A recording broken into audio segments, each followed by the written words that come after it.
नमस्कार मित्रांनो, मी प्राध्यापक कराड परत एकदा आपल्या सर्वांच्या सोबत आहे आणि आपल्या सर्वांच्या आपल्या कराड लॉ क्लासेसमध्ये मनापासून स्वागत करतो. तर मित्रांनो, ठरल्याप्रमाणे 9 सप्टेंबरला आपली JMFC प्रिलिमची एक्झामिनेशन झालेली आहे.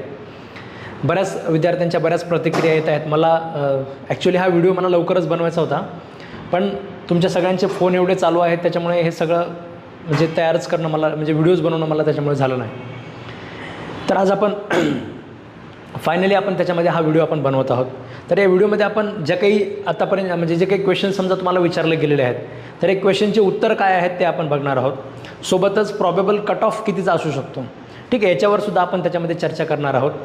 आणि तुमच्या ज्या काही मनामध्ये शंका आहेत तर त्यासुद्धा सगळ्या शंकांचं निरासन त्याच्यामध्ये करण्याचा मी प्रयत्न करणार आहे. कालपासून मला जेवढे फोन आलेले आहेत त्या फोनमध्ये जे विद्यार्थ्यांचे प्रॉबेबल क्वेश्चन्स येत आहेत एक्झामिनेशनवर, की 2019 सारखा पेपर आहे का, मग कट ऑफ त्याच्यामध्ये खूप कमी लागेल का, काही एकदम सोपा पेपर आहे, कट ऑफ मागच्या वर्षीसारखा एकदम जास्त लागेल का, अशा प्रकारचे बरेच प्रश्न आहेत. सोबतच काही प्रश्न आहेत, त्या प्रश्नांवरची उत्तरं त्याच्यामध्ये काय असायला पाहिजेत आणि त्यांची उत्तरं तशी का आहेत, या प्रकारचं लॉजिकसुद्धा आपण त्याच्यामध्ये बघणार आहोत. तुम्ही ही परीक्षा दिलेली असेल किंवा तुम्ही ही पेपर दिलेलं नसेल तरीसुद्धा हा व्हिडिओ प्रत्येकासाठी खूप जास्त महत्त्वाचा आहे. त्यामुळे हा व्हिडिओ तुम्ही शेवटपर्यंत प्रत्येकाने बघून घ्या. आणि याचं PDF मी तुम्हाला आपल्या कराड लॉ क्लासेसच्या ग्रुपवर मी तुम्हाला टाकून देईल. आणि जर तुम्ही अजूनही कराड लॉ क्लासेसच्या ग्रुपवर नसाल तर तुम्हाला स्क्रीनवर माझा नंबर दिसतो आहे, या नंबरवर मला व्हॉट्सअप ग्रुप असा मेसेज करा, मी तुम्हाला ग्रुपमध्ये ॲड करून घेईन, ठीक आहे. जेणेकरून जे काही अपडेट्स असतात महत्त्वाचे नवीन एक्झामिनेशनबद्दलसुद्धा असू द्या किंवा लॉ क्षेत्रामध्ये आपल्या अजून अवेलेबल असलेल्या बाकीच्या सगळ्या एक्झामबद्दल असू द्या, हे सगळे अपडेट तुम्हाला तिथे मिळत राहतील. तर मित्रांनो, सुरू करूया आजच्या आपल्या या क्वेश्चन पेपरला. तर सर्वप्रथम बऱ्याच लोकांचं म्हणणं होतं की सर हा पेपर एकदम म्हणजे सर एकदम अवघड होता, म्हणजे काही लोकांचं म्हणणं त्याच्यामध्ये झालेलं होतं. तर असं काही अवघड वगैरे असा काही पेपर नव्हता. 2019 सारखा पेपर होता का, तर अजिबात नव्हता. 2019ची लेवल त्याच्यामध्ये ह्याच्यापेक्षा खूप जास्त होती. याच्यामध्ये असं जर आपण म्हटलं की 2019च्या या पेपरमध्ये एक 30 प्रश्न थोडेसे जरा कॉम्प्लिकेटेड करून त्यांनी विचारलेले होते, असं जर म्हटलं आपण, तर मागच्या 2019च्या पेपरमध्ये जवळपास सगळेच प्रश्न तशा प्रकारचे होते. म्हणजे या पेपरमध्ये काहीतरी तुम्हाला सोपे प्रश्न तुम्हाला सापडत होते जे सरळ सरळ विचारलेले होते. 2019च्या पेपरमध्ये तसं जवळपास काहीच नव्हतं, म्हणजे खूप रेअर प्रश्न तसे होते. पण इथे तुम्हाला तसे बरेच सोपे प्रश्न त्यामध्ये सापडतील. पण त्याच्यामध्ये मला आनंद आहे की JMFC त्याच्यामध्ये अजूनही आपल्या कन्सेप्च्युअल बेस क्वेश्चन्सवर त्याच्यामध्ये JMFC गेलेला आहे. मी तुम्हाला बॅच सुरू करताना सुद्धा सांगितलं होतं, JMFCच्या आपल्या प्रिलिमच्या बॅचमध्ये सुरुवातीला सांगितलं होतं की मला कधी कधी वाईट वाटतं की अशा प्रकारचे चिल्लर प्रश्न कधी कधी JMFC विचारते. म्हणजे दुःख होतं मला की विद्यार्थी एवढी जास्त लेवलची तयारी करतात आणि परीक्षेला प्रश्न काय येतात ते मागच्या वर्षीच्या पेपरसारखं, म्हणजे 80पर्यंत मेरिट त्याच्यामध्ये. म्हणजे आपण पण कुठेतरी त्या MP च्या लेवलला, MP मध्य प्रदेशसारखं आपण कुठेतरी चाललो आहे, 91ला मेरिट क्लोज करून टाकायचं वगैरे. तर आनंदाची बाब आहे की अशा प्रकारचा पेपर काढलेला आहे. ज्यांनी खरंच अभ्यास केलेला आहे, ज्यांनी फक्त घोकमपट्टी पोपटपंची केलेलं नाही आहे, ज्यांना कन्सेप्च्युअल क्लॅरिटीचा टच आहे, अशा सगळ्या लोकांना त्याच्यामध्ये याचा पेपरचा हा फायदाच होत असतो, ठीक आहे. फक्त थोडंसं काहीतरी पाठ करून येणारे जे लोक असतात ते कॉम्पिटिशनच्या बाहेर पडतात. आणि आपल्याला जर चांगले जजेस पाहिजे असतील तर अशा प्रकारचे मेरिट कमी असेल असं नाही की तुमच्यापैकी सगळेच लोक तुम्ही मेरिटच्या बाहेर जाणार आहात, ठीक आहे. तुम्ही सगळेजण मेरिटमध्ये, ज्यांचा चांगला अभ्यास आहे, डेप्थमध्ये स्टडी आहे, असे सगळे लोक मेरिटमध्ये असणार आहेत, ठीक आहे. जसं मी तुम्हाला सांगितलंच, आता क्लासेसच्या पण काही विद्यार्थ्यांना मी तुम्हाला सांगितलं, एकदम 90ची अपेक्षा या क्वेश्चन पेपरमध्ये करायची नसते, ठीक आहे. तसे आहेत बऱ्याच विद्यार्थ्यांना चांगले मार्क, मला सगळ्यांनी म्हणजे मेरिटमधले पण विद्यार्थ्यांनी मार्क सांगितले चांगले, पण सगळ्यांनाच तेवढे 90च्या आसपास त्याच्यामध्ये पडलेच पाहिजेत असं काही गरजेचं नाही आहे, ठीक आहे. याचं मेरिट खूप त्याच्यामध्ये खाली जाणार आहे. तर क्वेश्चन जर तुम्ही बघितले तर आता आपण क्वेश्चन म्हणजे हे बघायला आपण सुरुवात करूया, ठीक आहे. आता पहिला प्रश्न तुम्ही जर बघितला, रिलेव्हन्सी ऑफ कॅरेक्टर विचारलेला आहे, ठीक आहे. म्हणजे याच्यात वेगळं असं काही डोक्याला म्हणजे असं ताण देण्यासारखं तर काही नव्हतंच, ठीक आहे. म्हणजे सरळ सरळ तुम्हाला प्रश्न विचारलेला होता. क्रिमिनल केसेसमध्ये प्रिव्हियस गुड कॅरेक्टर रिलेव्हंट असतं आणि बॅड कॅरेक्टर फक्त रिप्लायमध्ये रिलेव्हंट असतं, ठीक आहे. हे तर आपल्याला माहितीच होतं. म्हणजे सरळ सरळ प्रश्न विचारलेला होता. अशा प्रकारचे प्रश्न तुम्हाला 2019च्या पेपरमध्ये सापडत नव्हते. दुसरा प्रश्न जर तुम्ही बघितला, a contract of indemnity means by which one party promises to save other from the, म्हणजे तुम्हाला सरळ सरळ विचारलेलं आहे. आता हे डेफिनेशनमध्येच दिलेलं आहे की प्रॉमिसरचा स्वतःचा असू द्या, म्हणजे प्रॉमिसर हिमसेल्फचा असू द्या किंवा एनी अदर पर्सनचा असू द्या, ठीक आहे. म्हणजे सरळ सरळ त्याच्यामध्ये हे सुद्धा तुम्हाला दिलेलं आहे. याच्यामध्ये असं काही जास्त ज्याला आपण म्हणू शकतो की म्हणजे डोक्याला असं काही बंधन देणारं काहीच नव्हतं. सरळ सरळ उत्तर त्याच्यामध्ये तुम्हाला 1 आणि 2 असं करायचं होतं. त्याच्यानंतर तुम्हाला district court may at withdraw, आता हे सुद्धा सरळ सरळ आपल्याला दिलेलं आहे. म्हणजे सिनियर डिव्हिजनसुद्धा हा सुद्धा सरळ प्रश्न होता, बेरॅकमध्ये सरळ सेक्शनमध्येच दिलेला आहे. त्याच्यामुळे याच्यात काही डोकं लावण्यासारखं काही नव्हतं. आणि मी तुम्हाला हे क्लासमध्ये पण मी तुम्हाला म्हणजे पर्टिक्युलर त्याला बोल्ड करून हायलाईट करून परत ओरडून मी तुम्हाला हे सांगितलेलं होतं. त्याच्यामुळे याच्यात असं काही वेगळं नव्हतं. त्याच्यानंतर A under influence of intoxication, assault, B knife, हा एक प्रश्न असा आहे, ठीक आहे, ज्याच्यामध्ये बऱ्याच लोकांना म्हणजे बरेच उत्तरं त्याच्यामध्ये वाटत आहेत. ठीक आहे, मुळात तसं पाहायला गेलं तर जास्त स्पेसिफिक क्लिअर या प्रश्नामध्ये सगळं काही क्लिअर त्यांनी दिलेलं नाही आहे. ठीक आहे, पण उत्तर याचं प्रॉबेबल काय असू शकतं, ए अंडर म्हणजे त्याने इंटॉक्सिकेशनमध्ये काय केलं, बीला असॉल्ट केलं with a knife and causes him grievous hurt. ठीक आहे, असे वर्ड हायलाईट करायचे असतात आपण. इंटॉक्सिकेशन आहे, असॉल्ट केलेला आहे, ठीक आहे, आणि त्याच्यासोबत नाईफने त्याला ग्रीवियस हर्ट झालेला आहे. तर अशा प्रकारचं जर समजा असॉल्ट वगैरे जर असेल, आता नाईफने केल्यामुळे 325 होत नाही, ठीक आहे, 326 असायला पाहिजे. त्याच्यामुळे याचा तर काही चान्स नाही आहे. ठीक आहे, बोथ 2 and 3 आर करेक्ट, याचा सुद्धा चान्स नाही आहे. आता हे कटून गेलं म्हणजे रिडक्शन मेथडनुसार हा सुद्धा समजा त्याच्यामध्ये निघून गेला. मग राहिले त्याच्यामध्ये काय, वरचे समजा 2 राहिले की त्याने ऑफेन्स केला नाही का. ठीक आहे, आता जर आपण जनरल एक्सेप्शन जर आपण बघत असू, जसं मी तुम्हाला नेहमी सांगत असतो की लॉमध्ये आपण खूप स्पेसिफिक असलो पाहिजे. स्पेसिफिक म्हणजे काय की तुम्ही त्या सेक्शनचे इन्ग्रेडियंट जर बघितले, म्हणजे फक्त इंटॉक्सिकेशन असेल तर चालणार नाही. ते तुम्हाला काहीच सांगितलेलं नाही आहे. ए अंडर इंटॉक्सिकेशन फक्त म्हणजे काय, समजा आता ही बॉटल आहे, ठीक आहे, याच्यामध्ये पाणी आहे, ठीक आहे, पाणी आहे, मी एक्सप्रेसली सांगतो आहे, याच्यामध्ये काही वेगळं भरलेलं नाही आहे. तर मी जर समजा थोडंसं इंटॉक्सिकेशन केलं तर आता तुम्ही म्हणू शकता का म्हणजे मी इंटॉक्सिकेशन केलेलं नाही आहे. ठीक आहे, म्हणजे मी पण इंटॉक्सिकेशन केलेलं असं मी म्हणू शकतो इथे. पण याचा अर्थ मी काय बोलतो ते मला कळत नाही आहे का.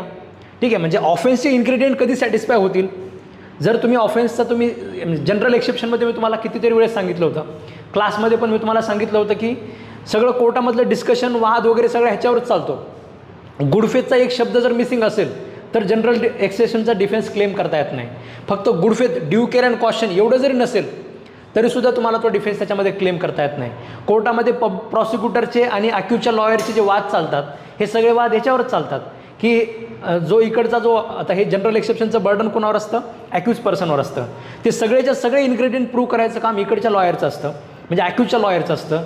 आणि प्रॉसिक्युटर त्याच्यामध्ये दाखवण्याचा प्रयत्न करतो की सर सगळं मान्य आहे पण देअर वॉज नो गुडफेथ. ठीक आहे, सगळं मान्य आहे पण त्याच्यामध्ये क्रिमिनल इंटेन्शन होतं आणि विदाऊट क्रिमिनल इंटेन्शन असेल तरच नेसेसिटीचा डिफेन्स त्याच्यामध्ये मिळतो. म्हणजे प्रत्येक इन्ग्रेडियंटवर वाद घातला जातो. इथे जर तुम्ही बघितलं, इथे तुम्हाला फक्त इंटॉक्सिकेशन एवढा एकच इन्ग्रेडियंट दिलेला आहे. But due to intoxication not able to understand what he is what he is doing wrong or either contrary to the law, अशा प्रकारचं काही दिलं आहे का, नाही आहे. तो सुद्धा इन्ग्रेडियंटचाच पार्ट आहे. हे सगळं नसल्यामुळे बाकीचं पुढचं होतच नाही. ठीक आहे, त्याच्यामुळे सरळ सरळ जर तुम्ही बघितलं ए इज लायबल तर त्याला म्हणजे सेम नॉलेज आणि 86 तुम्हाला आता आठवत असेल, मी तुम्हाला 86 शिकवताना सांगितलं होतं की 86 जर 85 असताना सुद्धा 86 दिलेलं आहे. दोन्ही वाचल्यानंतर सगळं सारखंच वाटतं, पण 86मध्ये काय दिलेलं आहे, प्रिझम्पशन दिलेलं आहे. मी तुम्हाला एक उदाहरण पण दिलं होतं कल्पेबल होमिसाईडचं. मी तुम्हाला अजून एक उदाहरण दिलं होतं, तुम्हाला सगळ्यांना आठवत असेल, ओडकाचं मी तुम्हाला उदाहरण दिलं होतं. एक बॉटल ओडका जर याने स्वतः पिली, ठीक आहे, तर याला जास्त चढते आणि एक बॉटल ओडका दुसऱ्याने पाजवली तर कमी चढते. असं काही असतं का, असं काही नसतं. सेम म्हणजे अमाऊंट ऑफ इंटॉक्सिकेशन, जेवढं इंटॉक्सिकेशन केलेलं आहे, ठीक आहे, ड्रग्स जरी समजा घेतलेले असतील तर जेवढं अमाऊंट्स ऑफ ड्रग घेतलेलं आहे ते स्वतः घेतलं काय आणि दुसऱ्याने दिलं काय तेवढंच इंटॉक्सिकेशन, त्याला तेवढंच लक्षात येत नाही. पण सेल्फ इंटॉक्सिकेशन असेल तर त्याला ते करता येत नाही. मग अशा वेळेस कल्पेबल होमिसाईड करायचा कसा. कल्पेबल होमिसाईड विदाऊट इंटेन्शन होत नाही, विदाऊट नॉलेज कल्पेबल होमिसाईड होतच नाही. मग जर सेल्फ इंटॉक्सिकेशन असेल तर त्याला डिफेन्स द्यायचा नाही आहे आणि दुसऱ्याने इंटॉक्सिकेशन केलेलं असेल, अगेन्स्ट विल असेल तर त्याचा आपल्याला त्याला डिफेन्स द्यायचा आहे. जर असं जर करायचं असेल तर मग अशा वेळेस ते बसवण्यासाठी आपण काय केलेलं आहे, 86मध्ये आपण प्रिझम्पशन दिलेलं आहे आणि ते प्रिझम्पशन तुम्हाला इथे ते प्रिझम्पशनवर तुम्हाला इथे त्यांनी विचारलेलं होतं. ठीक आहे, त्याच्यामुळे इथे प्रिझ्युम केलं जाईल, ठीक आहे, की सेम नॉलेज असेल त्याला, जसं काय त्याने इंटॉक्सिकेशन केलेलंच नाही आहे. मी तुम्हाला मॅगझिन पण एक सांगितली होती. ठीक आहे, drunken person shall be punish when he is a sober. ठीक आहे, म्हणजे जरी तुम्ही आता ड्रंकन असाल तर तुम्हाला पुन्हा पनिश केलं जाईल ज्यावेळेस तुम्हाला लक्षात येईल. ठीक आहे, तर हे पण तुम्हाला इथे सांगितलं होतं मी ह्या मॅगझिनमध्ये. पुढचं जर तुम्ही बघितलं सरळ सरळ आहे 20 इयर्स. हे तर मी तुम्हाला IPCमध्ये सुरुवातीला म्हणजे 55 वगैरे सांगताना पण मी तुम्हाला सांगितलं होतं. आणि एवढंच नाही, मी तुम्हाला 511 शिकवताना पण परत एकदा सांगितलं होतं की हे असं असं होतं. आपण ह्याच्यामध्ये फ्रॅक्शन पण शिकलो होतं. ठीक आहे, तुम्हाला आठवत असेल आपण फ्रॅक्शन म्हणजे काय, मॅथकडं पण आपण गेलो होतो. म्हणजे 1/2 म्हणजे कसं करायचं, 1/4 म्हणजे कसं करायचं, इथपर्यंत पण डिस्कशन आपण ह्याच्यामध्ये केलेलं होतं. तर ते सरळ सरळ तुम्हाला प्रश्न विचारलेला होता. त्याच्यानंतर जर तुम्ही बघितलं, ठीक आहे, त्याच्यानंतर जर तुम्ही बघितलं, आता हा सुद्धा प्रश्न, आता काही प्रश्न असे असतात की ज्याच्यामध्ये थोडंसं आपल्याला डोकं जरा जास्त लावावं लागतं. Under code of civil procedure execution of म्हणजे डिक्री जर समजा करायची असेल तर अशा वेळेस कोर्ट म्हणजे पब्लिक ऑप्शन वगैरे. आता हा जो प्रश्न आहे, काही लोक अशा प्रकारचे प्रश्न बघून एवढे टेन्शनमध्ये आले. ठीक आहे, मी तुम्हाला सांगितलं होतं, म्हणजे त्या दिवशी डूज अँड डोंट्सचं एक लेक्चर घेतलं होतं. ते लेक्चर मला सगळ्याच कोर्सच्या लोकांचे फोन यायला लागले की सर आमच्या कोर्समध्ये आलं नाही, तिकडे आलं नाही, तिकडे आलं नाही. मी ते डायरेक्ट यूट्यूबवर टाकून दिलं होतं. ठीक आहे, आणि त्याच्यामध्ये मी तुम्हाला सांगितलं होतं की जर अशा प्रकारचे काही प्रश्न असतील तर हे प्रश्न बघून डोक्याला ताण घ्यायचा नाही. ठीक आहे, आपण प्रिपरेशन अशा लेवलचं केलेलं आहे, जर तो प्रश्न आपल्याला येत नसेल तर अशा वेळेस तो प्रश्न बाकी दुसरं कोणाला येत नाही. ठीक आहे, जर समजा अशा प्रकारचा प्रश्न तुम्हाला नाही आला तर ह्याच्याकडे डोक्याला ताण वगैरे घेण्यासारखं काही नव्हतं. ठीक आहे, ज्यांना नाही आला त्यांनी सोडून द्यायला पाहिजे होतं. पण याचं उत्तर त्याच्यामध्ये दोन्ही गोष्टी आहेत. इमोबल प्रॉपर्टीचा अशा पद्धतीने तुम्ही ब्रोकर लावू शकत नाही, पण निगोशिएबल इन्स्ट्रुमेंट आणि शेअर इन कॉर्पोरेशन तुम्ही कसे विकणार. ठीक आहे, कोर्ट कसं विकणार, हे विकण्यासाठी ब्रोकर वगैरे लावला जाऊ शकतो, तरी तुम्हाला सांगितलेलं आहे. त्याच्यानंतर आर्टिकल 22, आता बऱ्याच लोकांना वाटलं 167 मध्ये पण आहे. ठीक आहे, पण ज्यावेळेस दोन गोष्टी तुम्हाला प्रॉपर वाटतात, म्हणजे तुम्हाला सारख्या वाटतात, तर अशा वेळेस आपण काय केलं पाहिजे, जे उत्तर कोणतं असतं, उत्तर तेच असतं जे मोस्ट प्रॉबेबल आन्सर आहे. 167 मध्ये फक्त एवढं सांगितलं, सुरुवातीला फक्त सांगितलेलं होतं. 167 जो आहे तो 57 बद्दल तुम्हाला सांगितलेला आहे की 57 मध्ये पण आपल्याला सांगितलेलं आहे 24 आवर्स वगैरे CRPCच्या. आणि त्याला एक प्रकारचा, ज्याला आपण सप्लिमेंटरी सेक्शन म्हणतो 167, हा त्याला एक प्रकारचा सप्लिमेंटरी आहे. ठीक आहे, त्याच्यामुळे फक्त एक रेफरन्स दिलेला होता. बाकी सरळ सरळ क्लिअर होतं की आर्टिकल 22 मध्ये आहे. ठीक आहे, त्याच्यानंतर पर्सन एंटल, आता हे जरी स्पेसिफिक रिलीफ ॲक्टमध्ये दिलेलं असलं तरी हे त्याच्यामध्ये वर्डिंग अशीच आहे की ते CPC प्रमाणे केलं जातं. वेगळं काही गरजेचं नाही. आपण नोट्समध्ये लिहून तुम्हाला ओरडून, म्हणजे आपण हे सांगितलेलं होतं, तुम्ही परत परत रिवाईज पण केलेलं होतं, काही वेगळं त्याच्यामध्ये सांगण्याची गरज नव्हती. त्याच्यानंतर वॉरंटीचा जर ब्रीच झाला तर काय, वॉरंटी ब्रीच झाला तर तुम्ही म्हणजे बायरला अधिकार नसतो, रिजेक्ट करण्याचा अधिकार नसतो. एक मिनटं, मला थोडंसं असं मोठं करूया.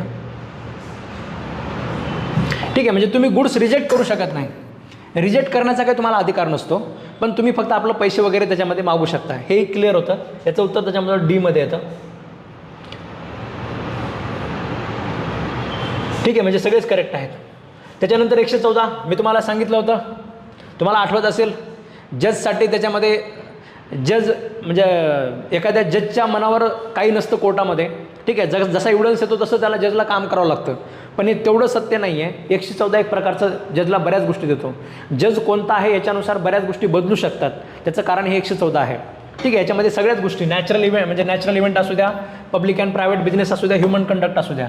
ठीक आहे, या सगळ्याच प्रकारच्याच गोष्टी जर जज जसा असेल त्याच्यानुसार त्या प्रिझ्यूम केल्या जाऊ शकतात. नॅचरली जे वाटतं त्या माणसाला त्याच्यानुसार तो प्रिझ्यूम करू शकतो.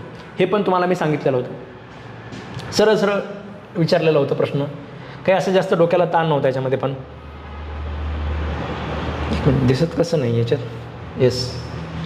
त्याच्यानंतर लीज ऑफ इमोबल प्रॉपर्टी, सरळ सरळ डिटर्मिनेशन ऑफ लीजमध्ये तुम्हाला दिलेलं आहे, ऑल ऑफ द अबव, काही जास्त डिस्कस करायची गरज नाही आहे. त्याच्यानंतर महाराष्ट्र रेंट कंट्रोल ॲक्ट, आता हे पण सरळ सरळ दिलेलं आहे तुम्हाला. पुढे मी तुम्हाला 4 मध्ये वगैरे पण तुम्हाला सांगितलं. मी तुम्हाला आता हे पहिला क्लॉज तर आपल्या सगळ्यांना माहिती आहे. ठीक आहे, पहिला तर सरळ सरळ आहे. या दुसऱ्या क्लॉजबद्दल पण तुम्हाला मी क्लासमध्ये सांगितलं, तुम्हाला आठवत असेल की राज्य सरकारने बनवलेला कायदा आहे, राज्य सरकार सगळे आपले मूठ आपल्या हातात आवळून ठेवतं. हे असं डिस्कशन आपलं झालेलं होतं. साहजिकच आहे, राज्य सरकारला एखाद्या एरियाला काढून टाकायचं असेल काढून टाकू शकतं, एखाद्या नवीन एरियाला मध्ये आणायचं असेल तर मध्ये आणू शकतं. ठीक आहे, मग त्याच्यामुळे ह्याच्यातसुद्धा त्याच्यामध्ये both A and B are correct आहेत, दोन्ही करेक्ट आहेत. त्याच्यामध्ये सुद्धा राज्य सरकारला ती पॉवर आहे. त्याच्यानंतर आता या प्रश्नाबद्दल एक बऱ्याच लोकांना कन्फ्युजन आहे. ठीक आहे, पण याचं उत्तर जे आहे ते सगळं नेम ऑफ द फर्ममुळे आहे. ठीक आहे, नेम ऑफ द फर्ममुळे. म्हणजे जर नॉर्मल जर सूट असता, समजा माझ्या प्रॉपर्टीवर कोणीतरी कब्जा केला आहे आणि आता माझ्या मृत्यूनंतर माझा मुलगा वगैरे त्याच्यामध्ये तो पार्टी होऊ शकतो, तो नेसेसरी पार्टी झाला पाहिजे, त्याला रिप्रेझेंटेटिव्ह म्हणून 90 दिवसामध्ये ॲड केलं पाहिजे, तरच तो सूट पुढे चालेल. पण इथे तशा प्रकारचा सूट नाही, इथे पार्टनरशिपचा सूट आहे. ठीक आहे, एक पार्टनर मेला म्हणजे त्याचा लिगल रिप्रेझेंटेटिव्ह काय डायरेक्ट पार्टनर होत नाही, त्याला सूटमध्ये ॲड केलंच पाहिजे असं काही गरजेचं नाही आहे. ठीक आहे, partnership cannot be created by the status, partnership is not created by the status, ही स्टेटसमुळे क्रिएट होत नाही. त्याच्यामुळे याचं उत्तर काय आहे, A is not correct, B is correct. म्हणजे लिगल रिप्रेझेंटेटिव्ह जो आहे has no right to apply, म्हणजे ह्याला लगेच पार्टी होता येत नाही. तू पार्टनरच नाही आहे, तू पार्टनरच होऊ शकत नाही, तर तुला राईट टू सू पण येणार नाही. राईट टू सू इथे कोणाला आहे, ठीक आहे, म्हणजे सूट अबेट वगैरेमध्ये सगळ्यात महत्त्वाचं काय असतं, राईट टू सू. राईट टू सू कोणाला आहे, जो पार्टनर आहे. आणि एखाद्याचा मृत्यू झाला म्हणजे त्याचा लिगल रिप्रेझेंटेटिव्ह डायरेक्ट पार्टनर होत नाही. आपण बरेच उदाहरणं त्याच्यामध्ये बघितलेले असतात क्लासमध्ये सुद्धा. ठीक आहे, त्याच्यामुळे इथं याचं उत्तर असं येतं. ठीक आहे, तर बऱ्याच लोकांचे मला फोन येत आहेत. आता फोन येण्यापेक्षा सगळ्यांचे प्रत्येकाला फोनवर एक्सप्लेनेशन करण्यापेक्षा म्हटलं आपण हे व्हिडिओमध्ये सगळं डिटेल व्यवस्थित त्याच्यामध्ये एक्सप्लेन करूया. माहिती नसेल तर तुम्हाला ह्याच्यामध्ये रिडक्शन मेथड वगैरे तुम्ही वापरू शकता. When suit is withdrawn by the plaintiff with the liberty to institute a fresh suit. Fresh सूटची जर लिबर्टी असेल त्याच्यामध्ये then he may file fresh suit within the limitation which balance of in the first suit not to be instituted. ठीक आहे, म्हणजे याच्यामध्ये तुम्ही reduction method वगैरे वापरू शकता. ज्यांना लक्षात आलं नाही त्यांनी असं करू शकता. ठीक आहे, म्हणजे period require to obtain certified copy. आता हे सर्टिफाईड कॉपी वगैरे असं काही दिलेलं नाही आहे. जसं मी तुम्हाला नेहमी सांगत असतो की लॉमध्ये आपण खूप स्पेसिफिक असलं पाहिजे, विनाकारण कुठली तरी गोष्ट त्यामध्ये आणायची नाही. ठीक आहे, आता रिडक्शन मेथड याला एकदम परफेक्ट बसत नाही, कारण याच्यामध्ये none of the option is correct असं दिलेलं आहे. असं असेल तर रिडक्शन मेथड तुम्हाला वापरता येत नाही, ते मी असं हे करून लिहिलेलं आहे. पण हे उत्तर बघितल्यानंतर तुमच्या लक्षात येतं की म्हणजे फ्रेश सूट जर असेल त्याच्यामध्ये तुम्हाला असं वेगळं काही बाकीचे काही वेगळे रेमेडी तुम्हाला मिळत नाहीत. लिमिटेशन ॲक्टमध्ये असं काही दिलेलं नाही आहे की म्हणजे लिमिटेशन ॲक्टमध्ये हात तुम्हाला सरळ दिलेला CPCमध्ये दिलेला आहे. ठीक आहे, त्याच्यामुळे लिमिटेशन ॲक्टमध्ये काही वेगळी रेमेडी तुम्हाला दिलेली नाही आहे. तर त्याच्यामुळे याचं उत्तर सेकंड येतं. त्याच्यानंतर आता हे तर काही म्हणजे एकदम चिल्लर प्रश्न, हे असे प्रश्न मला म्हणजे अजिबात नसावे असं वाटतात, कारण हे प्रश्न असून नसल्यासारखे आहेत. ठीक आहे, असून यांचं काही कामच नाही आहे. म्हणजे सगळे विद्यार्थ्यांसाठी त्याच्यामध्ये हा प्रश्नच मायनस होऊन जातो.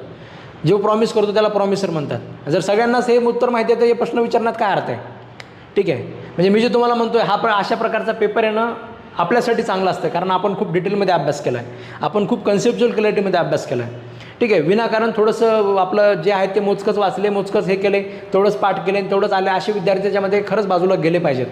ठीक आहे, ज्यांचं चांगलं स्टडी आहे, ठीक आहे, ज्यांचं कन्सेप्च्युअल स्टडी चांगला आहे, तर अशा लोकांना खरंच त्याच्यामध्ये जस्टिस मिळाला पाहिजे, तर आपल्या ज्युडिशरीला चांगले जजेस मिळतील ज्यांचं कन्सेप्च्युअल क्लॅरिटी चांगलं आहे.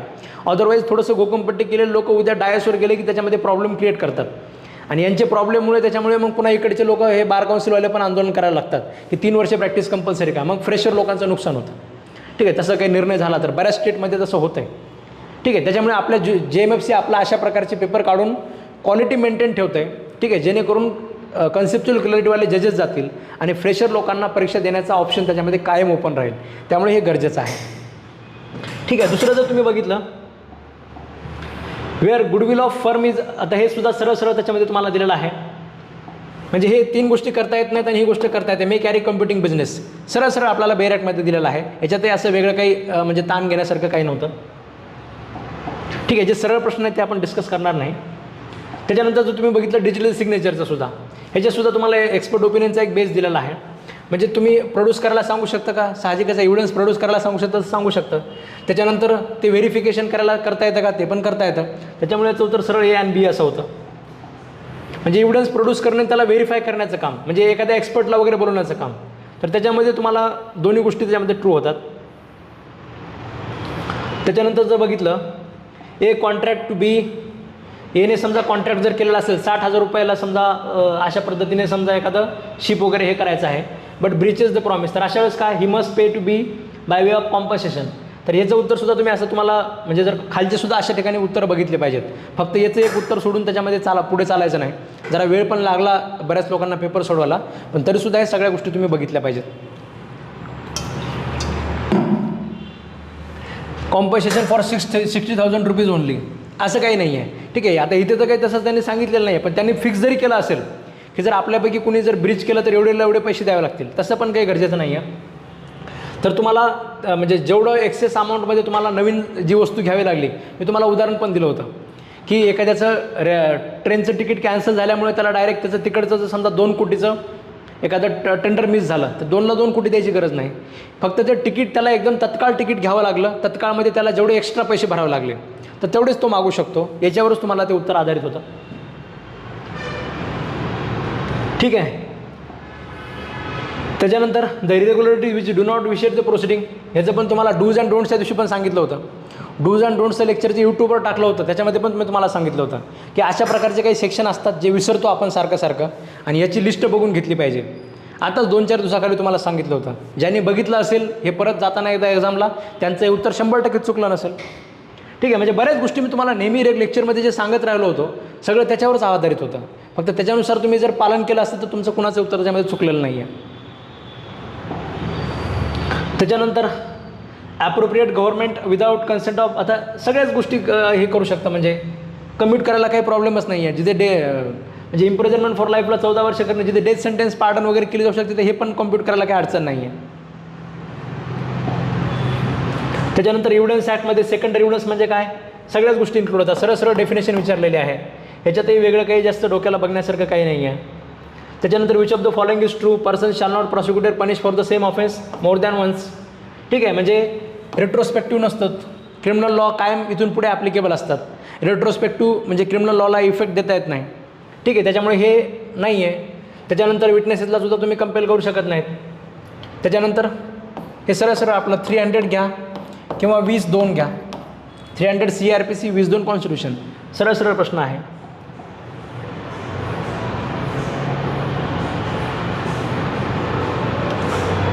त्याच्यानंतर जर बघितलं तुम्ही, ठीक आहे, आता इथे तुम्ही अशा कोणत्या कंटिन्जन्सीज आहेत ज्याच्यामध्ये फर्म डिझॉल्व होऊ शकते. हे कंटिन्जन्सी शब्द जर तुम्ही बघितला तर रायटिंगमध्ये नोटीस देणे ह्याला कधीच कंटिन्जन्सी म्हणता येत नाही.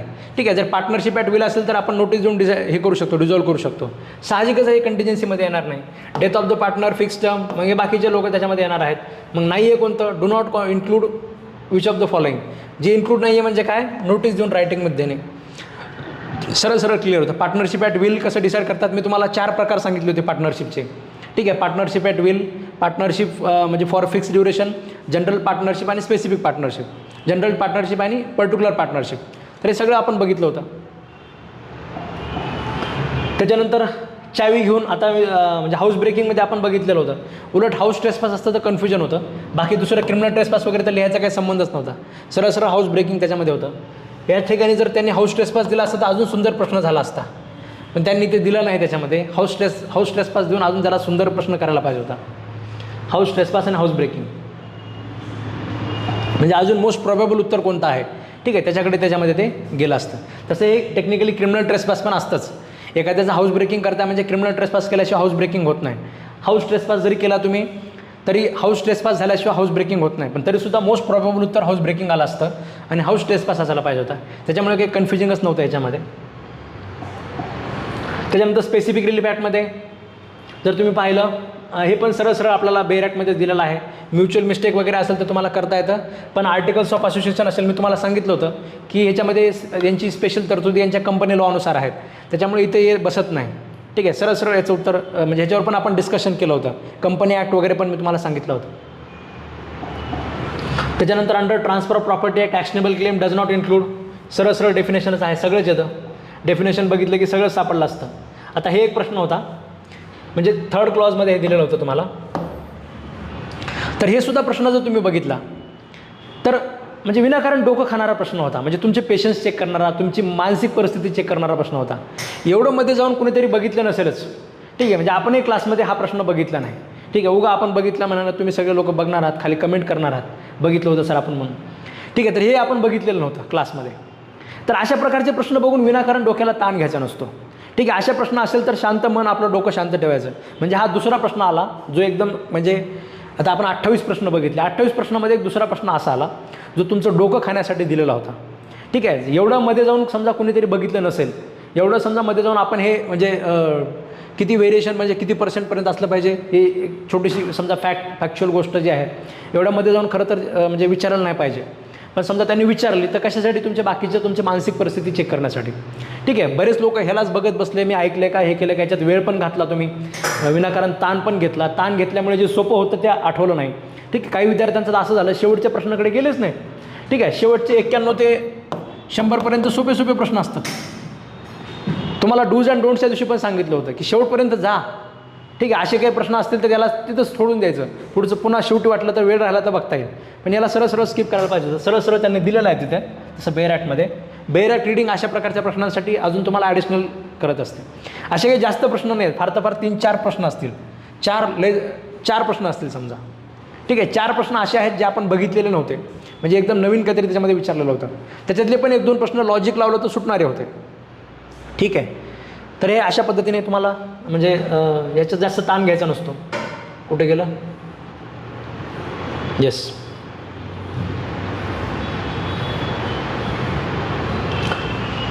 त्याच्यानंतर liability of person to be in possession हे पण सरळ सरळ दिलेलं आहे.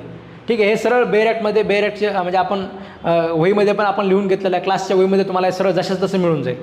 ठीक आहे, वेगळं काहीच नाही आहे याच्यामध्ये. त्याच्यानंतर आर्टिकल 236 ऑफ द कॉन्स्टिट्यूशन हे पण 236मध्ये सरळ सरळ दिलेलं आहे. आणि मी तुम्हाला सांगितलं होतं की हा महत्त्वाचा आर्टिकल आहे, कारण इथनं आपली म्हणजे आपलं पोटपाणी इकडून आहे, आपली नोकरी त्याच्यामध्ये इकडून आहे. पण तशा पद्धतीने आपण हे बघितलं होतं 236, 34 वगैरे डिस्ट्रिक्ट ज्याची अपॉइंटमेंट कशी होते याच्यावर आपण बरंच डिस्कशन केलेलं होतं. तर त्या पद्धतीनेच तुम्हाला प्रश्न विचारलेला आहे. ठीक आहे, बाकी स्टाफचा वगैरे काही संबंध नाही आहे. आणि मी तुम्हाला हे पण सांगितलं होतं, म्हणजे आपण इंडिपेंडन्स ऑफ ज्युडिशरी बघत असताना की तुम्ही स्टाफ वगैरे अपॉइंट करू शकता, सगळं करू शकता, हा इंडिपेंडन्स ऑफ ज्युडिशरीचा पार्ट आहे. ठीक आहे, हे पण आपण डिस्कशन केलेलं होतं, पण ते इथे या ठिकाणी येत नाही. नो जज or magistrate compelled to answer any questions सरळ सरळ आहे. वरच्या कोर्टाचा ऑर्डर लागतं तेव्हा तरच सबऑर्डिनेट कोर्टला तुम्ही कंपेल करू शकता, अदरवाईज करता येणार नाही. हे आपण सरळ म्हणजे बघितलेलं आहे. त्याच्यानंतर 10 डेजमध्ये तुम्हाला समरी सूट असेल तर 10 डेजमध्ये लिव्ह टू डिफेंड घ्यावे लागते, हे सुद्धा क्लिअर आहे.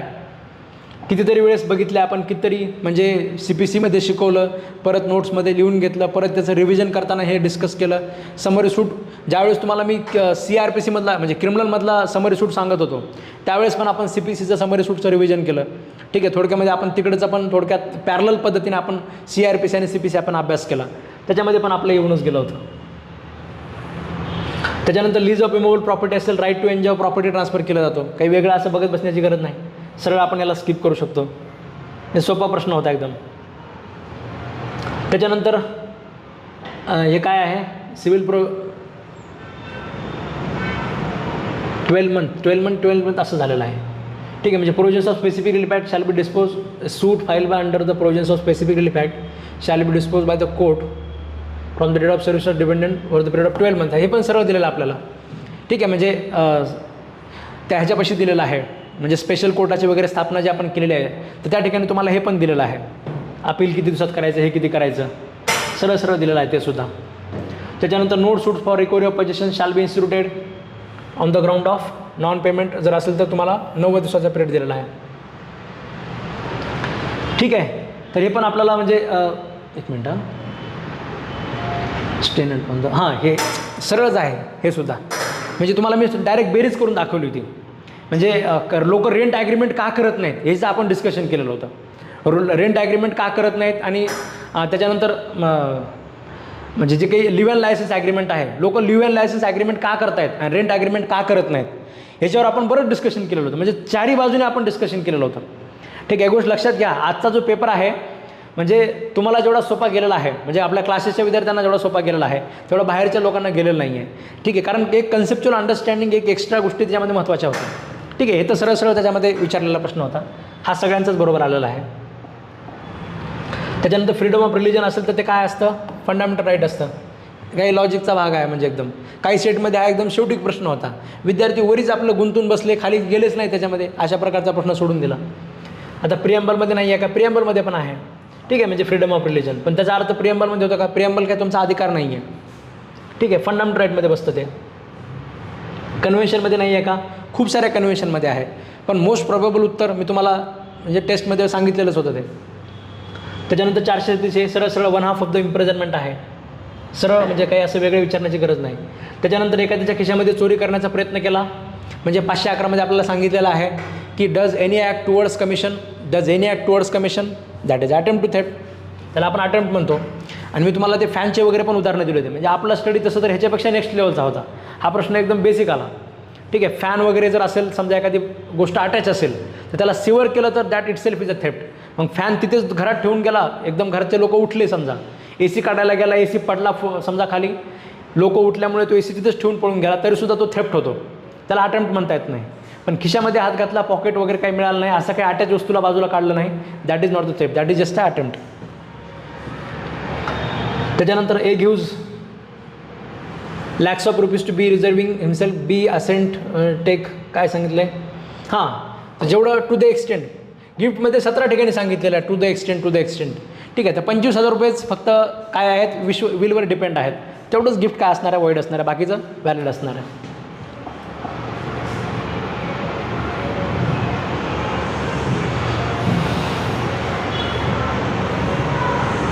त्याच्यानंतर to recover possession of immovable property 30 years, हे पण तुम्हाला मी सांगितलं होतं. लिमिटेशन ॲक्ट शिकवताना मी तुम्हाला सांगितलं होतं की 30 इयर्सवाले 4 वेगळे काढा. जेवढ्या वेळेस विचारले त्याच्या अर्ध्या वेळेस हे विचारलेलं आहे, असं मी तुम्हाला लिमिटेशनमध्ये सांगितलं होतं. लिमिटेशन ॲक्टचे हे 30 इयर्सचे ड्युरेशन सांगताना हे 4च प्रकारचे आहेत, फक्त 4च आहेत जे तुम्हाला असे दिलेले आहेत. आपण 3-4 प्रकारे तशी तयारी केली होती, म्हणजे कुठल्या जरी पद्धतीने आला प्रश्न तरी आपल्याला यायला पाहिजे म्हणून. पण हे सरळच विचारलेला प्रश्न होता 30 इयर्स. विशेष म्हणजे ह्याच्यात मला वाटतं ह्याच्यातच विचारलं, ते गव्हर्नमेंटचं पण विचारलेलं आहे. गव्हर्नमेंट, मी तुम्हाला ते गव्हर्नमेंटचं पण सांगितलं होतं. आता आपण खाली बघूया. ते मी तुम्हाला सांगितलं होतं की गव्हर्नमेंटची झोप मोठी असते. ठीक आहे, ते पण तुमच्या लक्षात असेल. 30 इयर्सवालं ते ए फाइंड्स व्हॅल्युएबल रिंग. आता हे पण उदाहरण आपण बघितलं होतं.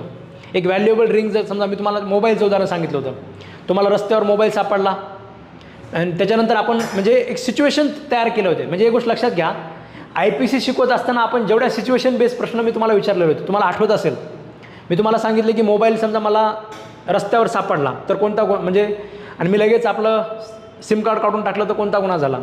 मी त्याच्यानंतर तिथे नोटीस लावली की मला मोबाईल सापडलेला आहे, ज्याचा गुन्हा असेल तो घेऊन जा, तर अशानंतर कोणता गुन्हा झाला. मी तो मोबाईल नदीत फेकून दिला तर कोणता गुन्हा झाला. ठीक आहे, म्हणजे अशा प्रकारच्या सगळ्या गोष्टी मी तुम्हाला सांगितल्या होत्या. मी तो मोबाईल बाहेर ठेवून झोपी गेलो, रात्री पाऊस आला, भिजून गेला मोबाईल, म्हणजे निग्लिजन्स असला माझ्या बाजूने फक्त, तर अशा वेळेस कोणता गुन्हा झाला. एखाद्याचा घोडा मी रस्त्यावर सापडलेला घेऊन गेलो, तर तो घोड्याने जर समजा म्हणजे त्या घोड्याला मी चणे खाऊ घातले नाही, त्याच्यामुळे तो मरून गेला, तर कोणता गुन्हा झाला. हे सगळे सिच्युएशन बेस्ड प्रश्न आपण बघितलेले आहेत. आणि हा क्वेश्चन पेपर सगळा तशा प्रकारचा विचारलेला आहे. त्याच्यामुळे एक गोष्ट लक्षात घ्या, तुम्हाला जेवढा पेपर सोपा गेलेला आहे तेवढा बाकी त्याच्यामध्ये महाराष्ट्रातल्या लोकांना तसा सोपा गेलेला नाही आहे, तसा अवघडच गेलेला आहे. आणि आपले कन्सेप्च्युअल क्लॅरिटी असल्यामुळे हा पेपर आपल्याला सोपा गेलेला आहे. आणि या अशा प्रकारच्या पेपरचा फायदा याच्यासाठी होतो की जे कन्सेप्च्युअल क्लॅरिटी, जसं मी तुम्हाला सांगितलं की चांगले जजेस आपण महाराष्ट्राला आपण देऊ शकतो, जे तुम्ही आहात. ठीक आहे, तर हे लक्षात आलं तुमच्या सर्वांच्या. काय होतं, dishonest miss preparation of property होतं. मी तुम्हाला ह्याच्यामध्ये पण उदाहरणं दिलं होते. एक मित्राचा लॅपटॉप आहे, तुम्ही आपलं घेऊन गेले, चोरी करायचे म्हणून घेऊन गेलं तर कोणता गुन्हा होतो. तुम्ही घेऊन गेल्यानंतर तुमच्या डोक्यात आलं की हा जो लॅपटॉप आहे, म्हणजे आपल्याला लॅपटॉप नेताना तर समजा तुमचा मित्राचा लॅपटॉप आहे, तुम्ही आपलं रेग्युलर काम करायला घेऊन जाता आणि या दिवशी पण तुम्हाला तुमचं डेझर्टेशनचं काम करायचं आहे, आपलं एक आर्टिकल लिहायचं आहे, तुम्ही आपलं मित्राचा लॅपटॉप घेऊन गेले आणि घरी गेल्यानंतर तुमचा विचार बदलला.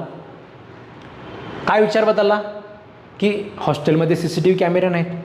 ठीक आहे, मला लॅपटॉप नेताना कुणीही बघितलेलं नाही आहे, मग अशा वेळेस जर मी मला लॅपटॉप माझ्याकडेच ठेवला तर काय फरक पडतो. असा जर तुमचा विचार त्याच्यामध्ये बदललेला असेल तर अशा वेळेस वेगळा गुन्हा होतो. आणि जर जाणून बुजून चोरी करायचं म्हणून नेलं तर त्याच्यामध्ये वेगळा गुन्हा होतो. ठीक आहे, आता क्रिमिनल ब्रीच ऑफ ट्रस्ट वगैरेचा काही संबंध नाही आहे इथे, तुम्हाला काही कोणी विश्वासाने दिलेलं नाही आहे. आपण सगळे उदाहरणं घेऊन हे बघितलं होतं. त्याच्यामुळे तुमच्या कशा जरी त्यांनी आता यांनी तुम्हाला इलिस्ट्रेशनवर प्रश्न विचारलेला आहे, त्याच्यामुळे आपल्या प्रश्नांचं ह्याचं उत्तर चुकायचा काही संबंधच नव्हता. त्याच्यानंतर विक्टिमची डेफिनेशन, मी तुम्हाला ते APP वाल्यांचं उदाहरण, APPचे इंटरव्ह्यूचे एक्सपिरियन्स सांगितले होते की APPच्या विद्यार्थ्यांना हे खूप जास्त विचारतायत विक्टिमची डेफिनेशन, विक्टिमबद्दल तुम्हाला काय माहिती आहे. तर ते डिस्कशनमध्ये सुद्धा आपण हे बघितलेलं होतं. बऱ्याच लोकांनी काय केलं, फक्त म्हणजे हे गार्डियन आणि लिगल हेअर केलंच नाही, नन ऑफ द अबव वगैरे करून टाकलं. तर विक्टिम म्हणजे सगळेच येतात.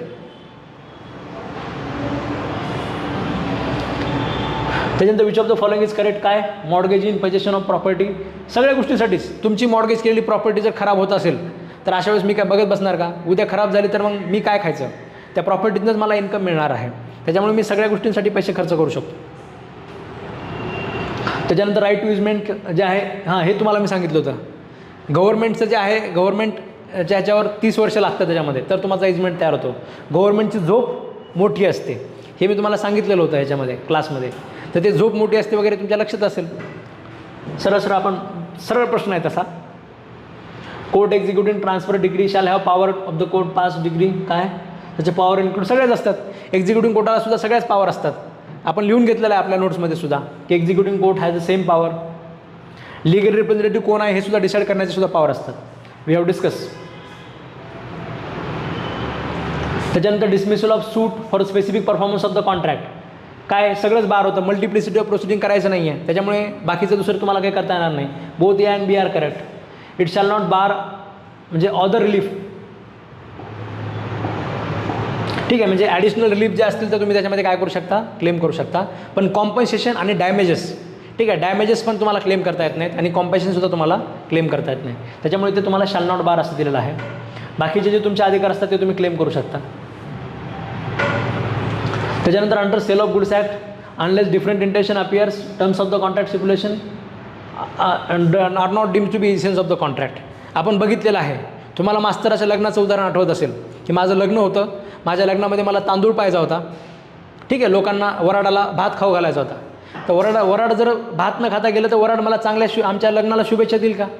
ठीक आहे, वराड काय म्हणेल की यांना म्हणजे वराड काय म्हणेल काही सांगता येत नाही. म्हणजे वराड काय म्हणेल याचा विचार न केलेला बरा. जर वराड न भात खाता गेलं तर ठीक आहे. तांदूळ त्याच्यामध्ये जर मी सांगितलं असेल की मला लग्नासाठी तांदूळ पाहिजे तर अशा वेळेस time is essence of the contract. Otherwise विनाकारण असं काहीतरी म्हणजे unless different intention appears time is not essence of the contract. ठीक आहे, मी तुम्हाला ते वराडाचं उदाहरण वगैरे दिलेलं होतं. वराडाचं भात खायचं वगैरे तुम्हाला आठवत असेल. तर हे लक्षात घ्या. Not deem to be essence of the contract. त्याच्यानंतर specific performance of contract cannot be enforce in favour of person. हे पण मी तुम्हाला सांगितलं होतं. 2018च्या अमेंडमेंटवर तुम्हाला आलेलं आहे. मी तुम्हाला सांगितलं होतं की 2018च्या अगोदर कसं परिस्थिती होती. अगोदर एक्सप्रेसली सांगावं लागायचं. ठीक आहे, अगोदर एक्सप्रेसली सांगावं लागायचं की म्हणजे तो जो व्यक्ती आहे he is not ready and willing to perform his part.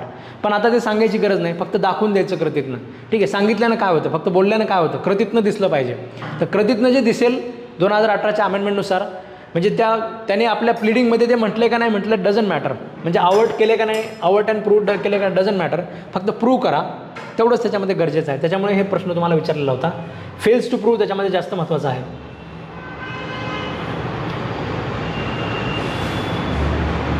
त्याच्यानंतर person under section 31 of the transfer of property act सरळ तुम्हाला डायरेक्ट म्हणजे इलिस्ट्रेशनमध्येच दिलेलं आहे. इलिस्ट्रेशनमध्ये सरळ तुम्हाला दिलेलं आहे की B loses his interest in the farm. 141 सगळ्या कोर्टावर बाइंडिंग असतं. सरळ दिलेलं आहे. वेगळं बघायची गरज नाही. Any part of the single consideration हे पण आपण बघितलेलं आहे. ठीक आहे, जर अल्टरनेटिव्ह कन्सिडरेशन असेल तर अशा वेळेस फक्त ते इलिगल जी ब्रँच असते ती म्हणजे ती वाईड असते फक्त. आणि जर समजा सिंगल कन्सिडरेशन असेल तर सगळंच ते काय असतं, वाईड असतं. सरळ तुम्हाला सांगितलेलं ॲग्रीमेंट इज वाईड. डॉक्युमेंट म्हणजे काय, सगळंच आहे याच्यामध्ये. कॅरिकेचर मी तुम्हाला सांगितलं होतं की हे शब्दच माहिती नव्हता बऱ्याच लोकांना. शब्द माहिती नसल्यामुळे फक्त काय झालं, उत्तर चुकलं. इथं तसं चुकायचा चान्स नव्हता. कारण हे 2 जर आहेत म्हटल्यानंतर कॅरिकेचर माहिती नसलं तरी लक्षात आलं असतं ऑल ऑफ द अबोव. ठीक आहे, शब्द फक्त माहिती नसल्यामुळे त्यांनी ते केलेलं नाही आहे. म्हणजे चुकायचा काही चान्स नव्हता. त्याच्यानंतर magistrate may at the time direct perishable property subject to speed and natural decay value of property is 500 rupees and more. म्हणजे बोथ आर करेक्ट. असं काही नाही आहे, तुम्ही विकू शकता सरळ दोन्ही. त्याच्यानंतर section 18 of the writing contain acknowledgement oral evidence may be given for the time when it is sign. तर हे सुद्धा तुम्हाला म्हणजे सेक्शन 18मध्ये दिलेलं आहे की जर फक्त तेवढंच माहिती नसेल की कोणत्या तारखेला वगैरे समजा केलेलं आहे तर तेवढ्यासाठी ओरल एव्हिडन्स देता येतो. ठीक आहे, हे पण आपल्याला सरळ बेरॅक्टमध्ये दिलेलं आहे. आपण ते पण बघितलेलं होतं. त्याच्यानंतर where contract is broken non performance of the party unless he got contract perform from the third party. हे पण मी तुम्हाला सांगितलं होतं. आपण एक्सपिरियन्सली त्याच्यामध्ये जोर देऊन मी तुम्हाला सांगितलं होतं की त्याला तोपर्यंत कॉम्पन्सेशन त्याच्यामध्ये मिळणार नाही जोपर्यंत तो ॲक्च्युअल थर्ड पार्टीकडनं काय करत नाही, म्हणजे परफॉर्मन्स करून घेत नाही. याला गरजच नव्हती परफॉर्म करायची. मग असे फक्त एवढ्या ग्राउंडवर त्याच्यामध्ये तो कॉम्पन्सेशन वगैरे क्लेम करू शकत नाही. ॲक्च्युअल त्या पुढच्या व्यक्तीकडनं त्याने ते घेतलं पाहिजे परफॉर्मन्स, तरच त्याला ते मिळतं. त्याच्यानंतर no injunction shall be granted. काय shall be granted where granting of injunction would delay impede. ठीक आहे, सगळंच आहे. आता हे जर तुम्ही बघितलं, हे पण आपण तसं बघितलेलं नव्हतं. म्हणजे आपण क्लासमध्ये आपण ॲक्च्युअल लिस्ट आपण इन्फ्रास्ट्रक्चर प्रोजेक्टची आपण बघितली नव्हती. पण दिसते ना इन्फ्रास्ट्रक्चर प्रोजेक्ट म्हणजे काय असतं. ठीक आहे, म्हणजे ट्रान्सपोर्ट साहजिकच आहे. ट्रान्सपोर्ट असू द्या, वॉटर आणि सॅनिटेशन असू द्या, सोशल आणि कमर्शियल इन्फ्रास्ट्रक्चर तुम्हाला माहिती जरी नसतं, ठीक आहे, तरीसुद्धा लिहावंच लागलं असतं. कारण हे दोन आहेत म्हणजे ऑल ऑफ द अबोव्हच असलं पाहिजे. ठीक आहे, मधातलं नाही म्हणून चालता येत नाही, दोघांना फक्त क्लिक करता येत नाही.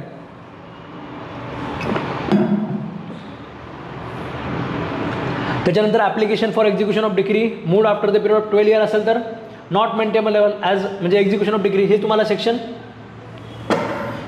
5वर तुम्हाला हा प्रश्न विचारलेला होता लिमिटेशन ॲक्टच्या. सेक्शन 5नुसार तुम्ही कंटिन्युएशन ऑफ डिले करू शकता, पण ते एक्झिक्युशन प्रोसिडिंगमध्ये करता येत नाही. मी तुम्हाला एक्सप्रेसली जोर देऊन सांगितलं होतं की ह्याच्यावर कितीतरी जास्त वेळेस प्रश्न विचारलेला आहे. टेस्ट सिरीजमध्ये सुद्धा ह्याच्यावर प्रश्न आपण विचारलेले आहेत. ठीक आहे, आपल्या टेस्ट सिरीजमधले त्याच्यामध्ये बघितलं मी, त्याच्यामध्ये म्हणजे खूप जास्त प्रश्न आलेले आहेत. त्याची पण एक PDF बनवून मी तुम्हाला तुम्हाला पण दाखवून पण देईल मी की एवढे प्रश्न जसे आपल्या टेस्ट सिरीजमधून आलेले आहेत. ठीक आहे, तर हे पण आपण कितीतरी वेळेस बघितलेलं होतं की कोणत्या सेक्शनमध्ये कोणता सेक्शन सूटसाठी अपील आणि ॲप्लिकेशनसाठी ॲप्लिकेबल आहे. कितीतरी वेळेस आपण बघितलेला प्रश्न होता. सरळ तुम्हाला हे फोकस करायला पाहिजे होतं की एक्झिक्युशन जर असेल तर अशा वेळेस परत मेंटेनेबल नसतो. बऱ्याच लोकांना लक्षात आलं नाही की हा प्रश्न कुठून विचारलेला होता. त्याच्यानंतर as per preamble of the constitution equality काय स्टेटस अँड अपॉर्च्युनिटी हे पण आपण सुरुवातीलाच बघितलेलं आहे. कॉन्स्टिट्यूशनमधल्या प्रत्येक शब्दाचा अर्थ आपण लिहून घेतला होता, प्रत्येक कीवर्ड आपण समजून घेतलेला होता. इथे तर सरळ तसं तुम्हाला वरवरच विचारलेलं आहे. त्याच्यानंतर हा एक प्रश्न, ठीक आहे, म्हणजे वरवर वाचणाऱ्या लोकांचा हा सुद्धा त्याच्यामध्ये प्रश्न चुकलेला होता. मी तुम्हाला एक्सप्रेसली सांगितलं होतं की जो म्हणजे ह्याच्यामध्ये जो तुम्हाला JMFC सांगितलेला आहे, JMFC फक्त इन्क्वायरी आणि ट्रायलच्या म्हणजे स्टेजला त्याच्यामध्ये काय करू शकतो, पार्डन करू शकतो. त्याच्या म्हणजे अगोदर इन्व्हेस्टिगेशनच्या स्टेजला पार्डन करता येत नाही. ठीक आहे, म्हणजे तुम्हाला मी तुमची पॉवर वगैरे दाखवून देण्यासाठी किंवा तुम्हाला एक समजून सांगण्यासाठी त्याच्यामध्ये ह्याला आपण जोर देऊन आपण बघितलेलं होतं. ठीक आहे, 2 वेगवेगळे पॉईंट करून आपण लिहून घेतलं होतं. ए पॉईंटमध्ये JMFC at the stage of inquiry and trial आणि बाकी CJM metropolitan magistrate at the stage of investigation inquiry trial असे 2 A आणि B नावाचे क्लॉजेस करून आपण ते लिहून घेतलं होतं. त्याच्यामुळे हाही प्रश्न तुमचा चुकलेला नसेल. ठीक आहे, पण ज्यांनी म्हणजे स्वतः अभ्यास केलेला आहे किंवा व्यवस्थित त्याला बेरॅक्टचं चांगलं समजा आकलन ज्यांनी केलेलं नाही आहे तर अशा लोकांचा वरवर अभ्यास केलेल्या लोकांचा हाही प्रश्न त्यामध्ये चुकलेला आहे. ठीक आहे, त्याच्यामुळे तुम्हाला म्हणतो कन्सेप्च्युअल अंडरस्टँडिंग खूप गरजेचं आहे. त्याच्यानंतर A is a member of arm forces. सरळ तुम्हाला काय सांगितलं आहे म्हणजे रिटायरमेंट कशी असू द्या, प्रीमॅच्युअर असू द्या किंवा काही असू द्या, हेही सरळ आपल्याला बेरॅक्टमध्ये दिलेलं आहे. त्याच्यानुसार सरळ हा प्रश्न विचारलेला होता. रिटायरमेंट अगोदर रिटायर झाला असू द्या किंवा नंतर झाला असू द्या, रिटायर झाला ना मग अशा वेळेस त्याला ते बेनिफिट मिळणार. त्याच्यानंतर मॅजिस्ट्रेट ऑर्डर इन्व्हेस्टिगेशन अंडर 156 त्याला सँक्शन किती दिवसामध्ये द्यायची असते, 90 दिवसामध्ये. आता हाही प्रश्न आपण बघितलेला नव्हता, हे सुप्रीम कोर्टाच्या डायरेक्शननुसार आहे. ठीक आहे, सुप्रीम कोर्टाने सांगितलेलं आहे की ते खूप जास्त डिले करायचं नाही, सँक्शन तुम्ही 90 दिवसामध्ये दिले पाहिजे. तर हे अतिशय महत्त्वाचं आहे, हे पण तुम्ही लक्षात ठेवा. म्हणजे तसं काहीतरी असं ज्याला आपण म्हणतो की प्रॅक्टिकल ॲप्रोचचा प्रश्न आहे हा. प्रॅक्टिसमधल्या लोकांना माहिती असतो, आपल्याला त्याच्यामध्ये आपल्याकडनं हे सांगायचं राहिलेलं होतं लिटरली. म्हणजे मी ते म्हणजे हे मी मान्य करतो की आपल्याला हे सांगायचं त्याच्यामध्ये राहिलेलं होतं, आपल्याकडनं हे डिस्कस करणं गरजेचं होतं आपल्याला, पण आपण हे बघितलेलं नव्हतं. तरी सुप्रीम कोर्टाच्या ह्याच्याकडनं हे 90 दिवसाचं ड्युरेशन आलेलं आहे. पण आता असं वाटलं नव्हतं की एवढं त्याच्यामध्ये अशा पद्धतीने प्रश्न विचारतील प्रॅक्टिकल अँगलने. पण ठीक आहे, अजून एक दुसरा प्रश्न समजा असं म्हणा, जे मी तुम्हाला 4 प्रश्न सांगितले त्याच्यामध्ये हा एक प्रश्न असा असू द्या आणि याचं उत्तर हे असं काही बाकी म्हणजे आपल्याला आलं नाही म्हणजे बाकी सगळ्या लोकांना आलं असं नाही आहे. ठीक आहे, आपल्याला आलं नाही म्हणजे बाकीसुद्धा बऱ्याच लोकांना त्याच्यामध्ये किंवा कुणालाही तुम्ही म्हणू शकता बाकी लोकांनासुद्धा त्याच्यामध्ये याचं उत्तर आलेलं नाही आहे. ठीक आहे, म्हणजे मेजर क्राऊड त्याच्यामध्ये जो कॉम्पिटिशनचा आहे तो त्याच्यामध्ये तुम्हाला कॉम्पिट करणारे जे लोक आहेत तर ते लोकांना त्याच्यामध्ये याचं उत्तर आलेलं नाही असं तुम्ही समजू शकता. ठीक आहे, ताण घ्यायचा नसतो. होतं कधी एखादा प्रश्न असा असतो जो आपल्याला कधी क्लासमध्ये शिकवलेला नसतो आणि त्या एखाद्या प्रश्नाचं समजा त्याच्यामध्ये आपल्याला उत्तर माहिती नसतं तर त्याचा आपण ताण घेऊन आपला बाकीचा इम्पॅक्ट म्हणजे बाकीचं जे आपलं इम्प्रेशन आहे ते आपलं डाऊन होऊ द्यायचं नसतं किंवा आपला बाकीचा वेळ घालायचा नसतो. वेळ पण जातो हे सगळं टेन्शन घेण्यामध्ये. त्याच्यानंतर जर बघितलं landlord shall not entitle without just and सरळ सांगितलेलं आहे तुम्हाला both civil and Pinal actions. Punishment पण दिलेले आहे आणि सिव्हिल ॲक्शन पण तुम्ही घेऊ शकता. त्याच्यानंतर writing who is unable to speak म्हणजे हे पण बघा तुम्ही. मी तुम्हाला याची किती उदाहरणं दिली होती म्हणजे तुम्हाला हे इंट्रोडक्शनमध्ये एव्हिडन्स ॲक्टचं इंट्रोडक्शन सांगताना मी तुम्हाला हे सांगितलं होतं. ठीक आहे. तुम्हाला ट्रिकी क्वेश्चन्स कसे असतात JMFCचे, JMFC ट्रिकी क्वेश्चन्स कसे विचारू शकतं हे समजावून सांगताना मी तुम्हाला सांगितलं होतं. हे तर जाऊ द्या, ह्याच्या पलीकडे जाऊन मी तुम्हाला हे पण सांगितलं होतं की एखादी गोष्ट एखाद्या डॉक्युमेंटमध्ये आहे, ठीक आहे, डॉक्युमेंटमध्ये आहे, त्याच्यानंतर डॉक्युमेंटमधली गोष्ट ती बी नावाच्या व्यक्तीने डोळ्याने बघितलेली आहे, ठीक आहे. ते बी नावाच्या व्यक्तीने डोळ्याने बघितलेली आहे. तर अशा वेळेस बी जर ते डॉक्युमेंट सापडत नसेल, बी जर ती गोष्ट कोर्टामध्ये सांगत असेल तोंडाने, तर अशा वेळेस तो कोणता एव्हिडन्स असतो, ठीक आहे. तो काही ओरल एव्हिडन्स नसतो, तो सुद्धा कोणता असतो, डॉक्युमेंट एव्हिडन्स असतो. ही गोष्ट मी तुम्हाला कमीत कमी 17 वेळेस सांगितली असेल बॅच संपेपर्यंत आपली प्रिलिमची. तर जसं तुम्हाला प्रश्न विचारलेला आहे, ठीक आहे. बऱ्याच लोकांना त्याच्यामध्ये हे टेक्निकली लक्षात येत नाही, जो स्वतः बोलू शकत नाही. आता हे तर सरळ होता प्रश्न, पण जर तशा अँगलने जरी विचारला असता तरीसुद्धा आपला त्याच्यामध्ये अजिबात चुकला नसता, कारण वी आर कन्सेप्च्युअली क्लिअर. त्याच्यानंतर जर तुम्ही बघितलं 105 नंबरचा सेक्शन विचारलेला आहे. हा एवढाच एक प्रश्न असेल जो सरळ त्याच्यामध्ये सेक्शन नंबरवर विचारलेला आहे. अजून बाकी दुसरं तर काय मला जास्त म्हणजे लक्षात येत नाही आहे. असे काही कमी प्रश्न विचारलेले होते खूप. त्याच्यानंतर which of the following is false. काय when plaintiff has personal interest in the matter, म्हणजे plaintiff has no personal interest in the matter. ह्याच्यामध्ये नॉट दिलेलं होतं तिकडे, has no personal interest in the matter, ते इथे मिसिंग आहे, त्याच्यामुळे हे उत्तर होतं त्याचं. बाकी सगळे आपल्या याचे बेर म्हणजे सरळ सेक्शन आहेत. आपण जसं लिहून घेतलं होतं आपल्या नोटबुकमध्ये. त्याच्यानंतर as per the code of criminal procedure, court having jurisdiction over any local म्हणजे इन्क्वायर ट्राय एनी ऑफेन्स, काय सगळंच आहे. म्हणजे जॉईंट ड्रॉप चार्जेस आणि जॉईंट ट्रायल जे मी तुम्हाला सांगितलं होतं. जर समजा सेव्हरल ॲक्ट्स असतील जे डिफरंट लोकल एरियामध्ये झाले असतील किंवा अनसर्टन असेल तर कुठलंही कोर्ट करू शकतं. आपण लिहून घेतलेलं आहे ते सुद्धा. त्याच्यानंतर आता हे 2019लाच केला कार्यक्रम सगळा 370चा. त्याच्यानंतर म्हणजे ते 370ला म्हणजे बरेच दिवस वाट बघितली त्यांनी, 2019ला सगळं ते काढून टाकलेलं होतं. त्याच्यानंतर हे सरळ 6 महिने आहे. जर फक्त फाईन ओनली असेल तर 6 महिन्यापर्यंत करता येतो. 1 इयर असेल तर 1 इयर, 3 असेल तर 3 इयर. हे पण आपण कितीतरी वेळेस बघितलेलं आहे. लिमिटेशन ऑन टेकिंग कॉग्निजन्स बघत असताना सुद्धा मी तुम्हाला सांगितलं होतं ते. त्याच्यानंतर where payment of account of डेप्ट interest made before expiration of prescribe period, हे पण तुम्हाला सांगितलं होतं मी की before expiration of prescribe period केलं पाहिजे. आणि तिथून पुढे काय होतं, फ्रेश पिरियड ऑफ लिमिटेशन सुरू होतो. We have discuss. त्याच्यानंतर premises belonging to government of local authority, हे सुद्धा तुम्हाला तिथे सरळ म्हणजे दिलेलं आहे, ठीक आहे. 3ऱ्या क्लॉजमध्ये तुम्हाला तिथे सुद्धा दिलेलं आहे की जे काही प्रिमायसेस एखाद्या पर्सनने हेल्ड केलेलं असेल तर ते लोकल अथॉरिटीमध्ये येत नाही. एखाद्या म्हणजे लोकल अथॉरिटीच्या नावावर असेल तर ते वेगळा विषय झाला, पण एखाद्या लोकल अथॉरिटीने जर समजा एखाद्या पर्सनने जर होल्ड केलेलं असेल आणि लीज ॲग्रीमेंट वगैरे जर असेल, प्रायव्हेट होल्डिंग जर असेल तर ते याच्यामध्ये येत नाही डेफिनेशनमध्ये. हे कॉमन सेन्सला पण तुमच्या लक्षात आलं असतं. तसं थोडं जर आपण म्हणजे लिगल सेन्स जरी वापरला असता तरी लक्षात आलं असतं आपल्या की पर्सनने हेल्ड केला असेल तर लोकल अथॉरिटीमध्ये इन्क्लूड होणार नाही. समवॉन्टेड, हे पण आपण उदाहरण घेतलेलं आहे, ठीक आहे. म्हणजे मी तुम्हाला सावरकरांचं उदाहरण सांगितलं होतं, तुमच्या लक्षात असेल. आपण पुण्याची सावरकरांची केस डिस्कस केली होती. ते सुद्धा काय होतं, डिफॉर्मेशन होतं. सिव्हिल ॲक्शन वगैरे म्हणण्याची काही गरजच नव्हती, कारण डिफॉर्मेशनमध्येच बघताना आपण IPCमध्येच डिस्कस केलं होतं ते. त्याच्यानंतर where person litigate bona fide in respect of private right, तर अशा वेळेस काय subsequent suit is not maintainable as is by the res judicata, म्हणजे एनी अदर पर्सन. रुलेटमध्ये मी तुम्हाला सांगितलं होतं रिप्रेझेंटेटिव्ह सूट, रूलेट वगैरे लक्षात ठेवा. हे पण मी तुम्हाला सांगितलं होतं. रेस ज्युडिकेटाचे 8 एक्सप्लेनेशन आपण बघितले होते. त्या एक्सप्लेनेशनमध्ये पण मी तुम्हाला सांगितलं होतं की this explanation is for the representative suit, ठीक आहे. मी तुम्हाला सांगितलं होतं एक्झिक्युशन प्रोसिडिंग असेल तरीसुद्धा रेस ज्युडिकेट ॲप्लिकेबल होतो. रिप्रेझेंटेटिव्ह सूट असेल तरीसुद्धा रेस ज्युडिकेट ॲप्लिकेबल होतो. इव्हन PIL वगैरे जरी समजा असेल सगळ्यांच्या वतीने तरीसुद्धा रेस ज्युडिकेट ॲप्लिकेबल होतो. वी हॅव डिस्कस रिप्रेझेंटेटिव्ह सूटसाठीचं तुम्हाला मी सांगितलं होतं ते एक्सप्लेनेशन. सरळ त्याच्यावर विचारलेला होता. त्याच्यानंतर ॲज पर सेक्शन 3 काय, डिसमिस, सरळ डिसमिस केलं जाईल त्याच्यामध्ये. म्हणजे पुढच्या इव्हन पुढच्या पार्टीने डिफेन्स जरी घेतला नसेल तरीसुद्धा ते काय केलं जाईल, डिसमिस केलं जाईल. आपण बघितलेलं आहे.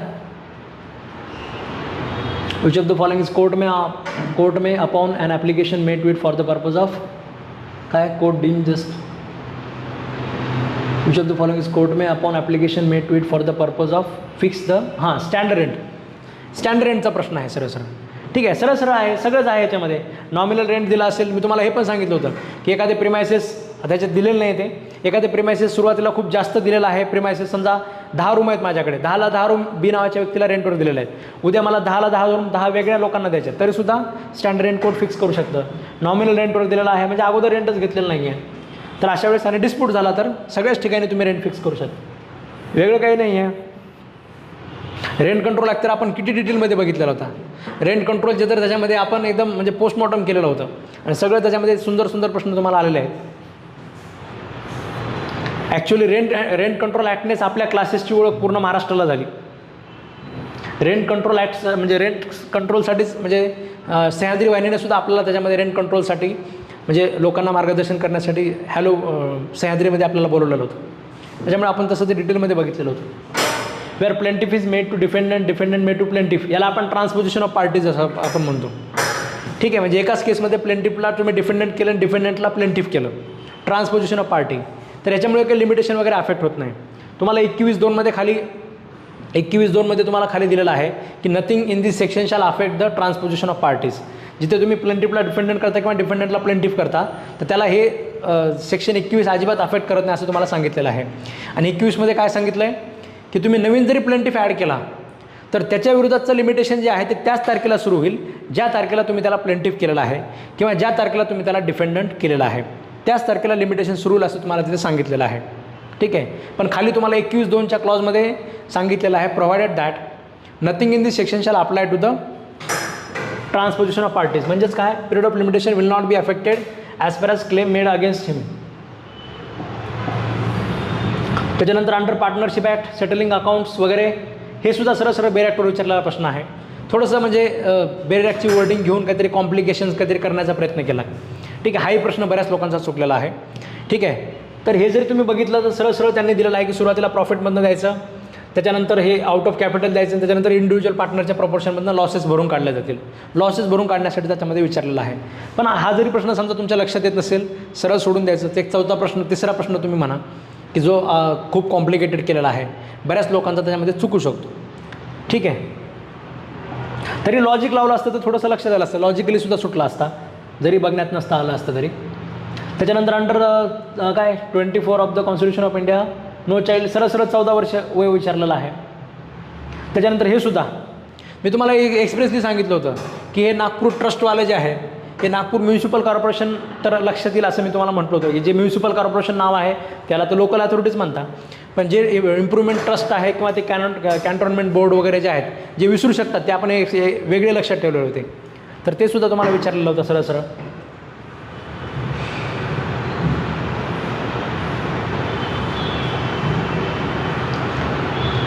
Which of the following is true, काय contract for the sale of immovable property itself does not create and interest. हां, कॉन्ट्रॅक्टमुळे काही इंटरेस्ट क्रिएट होत नाही. मी तुम्हाला एक उदाहरण दिलं होतं, तुमच्या लक्षात असेल, फ्लॅटची कसं काय म्हणजे सेल होतो. ठीक आहे, इमोबल फ्युचर प्रॉपर्टी आपण सेल करू शकत नाही, मग लोक फ्लॅट कसं काय बुक करतात, तर तो फक्त एक कॉन्ट्रॅक्ट ऑफ सेल असतो. आणि या कॉन्ट्रॅक्ट ऑफ सेलमुळे कुठला अधिकार वगैरे प्रॉपर्टीवर क्रिएट होत नाही. मी तुम्हाला सांगितलं होतं की राईट इन पर्सोनम आणि राईट इन पर्सोनम जे आहे तो तिथे फक्त काय होत असतो, क्रिएट होत असतो. राईट इन ड्रीम क्रिएट होत नाही. म्हणजे त्या प्रॉपर्टीवर तुमचा पूर्ण जगाच्या विरोधात अधिकार क्रिएट होत नाही, फक्त जो व्यक्ती तुमचा बिल्डर आहे त्याच्या विरोधात फक्त तुमचा अधिकार काय होत असतो, क्रिएट होत असतो. ठीक आहे, हे पण आपण बघितलेलं होतं. मी तुम्हाला ते फ्लॅटचं उदाहरण देऊन हे सगळं सांगितलं होतं समजावून. त्याच्यानंतर a person governor of 2 or more state and pleasure of president. आता ते प्लेजर ऑफ प्रेसिडेंट असतं तर बरोबर असतं. ठीक आहे, लिहून दिलं होतं काय आपण, प्लेजर ऑफ प्रेसिडेंट लिहून दिलं होतं, पण इथे यांनी काय केलं, प्राईम मिनिस्टर केलं. बऱ्याच लोकांनी हे प्राईम मिनिस्टर बघितलंच नाही. ठीक आहे, मी तुम्हाला किती वेळ सांगितलं होतं, ते डूज अँड डोंट्समध्ये पण सांगितलं होतं की सगळी प्रत्येक गोष्ट व्यवस्थित बघा. ठीक आहे, तेव्हा आपलं त्याच्यामध्ये उत्तर चुकणार आहे. डूज अँड डोंट्समध्ये सांगितलेली सगळ्यात महत्त्वाची गोष्ट तुमची काय होती, मी तुम्हाला सांगितलं होतं. शेवटी आठवण काढून सांगितलं होतं की एक गोष्ट सांगायची राहिली असं, म्हणून मी तुम्हाला त्या यूट्यूबवर टाकलेल्या लेक्चरमध्ये सांगितलं होतं की जर पेपरमध्ये जर काही प्रश्न अवघड असतील, ठीक आहे, काही प्रश्न अवघड असतील तर अशा वेळेस आपले अटेम्प्टसुद्धा त्याच्यामध्ये कमी झाले तरी चालतील. पण हे अशा प्रकारचे जर समजा काही तुम्हाला, आता हे तर सोपा होता, पण जर काही एकदम अननेसेसरी जे 3-4 प्रश्न मी तुम्हाला सांगितले हे तशा प्रकारच्या प्रश्नांचे अटेम्प्ट करायच्या भानगडीत पडायचं नाही. किंवा जे तुम्हाला एकदम अननोन आहे तर त्या प्रकारचे तुम्ही 10-1 प्रश्न सोडून दिले असते तरी काही प्रॉब्लेम झाला नसता. ठीक आहे, म्हणजे 90-95 अटेम्प्ट करायला काही प्रॉब्लेम नव्हता तसा. म्हणजे जे क्लासेसचे स्टुडंट आहेत त्यांनी तेवढं तरी आपल्या ओळखीचे होतेच प्रश्न. ठीक आहे, म्हणजे 90-95 तरी तुम्ही सोडवले असू शकता. म्हणजे ते 4-5 प्रश्न जे मी तुम्हाला सांगितले हे तुम्ही सरळ जरी सोडून दिले असते तरीसुद्धा त्याच्यामध्ये काही फरक पडला नसता. 100ला 100 अटेम्प्ट करून 4 मार्काचं नुकसान विनाकारण त्याच्यामध्ये एखाद्या मार्काचं 2 मार्काचं नुकसान करून घ्यायची काही गरज नव्हती. ठीक आहे, तसं तुम्ही आपलं सेफर स्कोर आहे, आपल्याला तसं टेन्शन घेण्याची गरज नाही आहे. ठीक आहे, पण तरीसुद्धा मी तुम्हाला सांगितलं होतं डूज अँड डोंट्समध्ये की अटेम्प्ट किती असले पाहिजेत ते आपलं 2019 सारखे पेपर येते का बघा, 2019 सारखा पेपर येते का बघा. तसं असेल तर अटेम्प्ट कमी असतील तरी चालतील असं मी तुम्हाला एक आगाज दिला होता, असं मी तुम्हाला आगाज केला होता.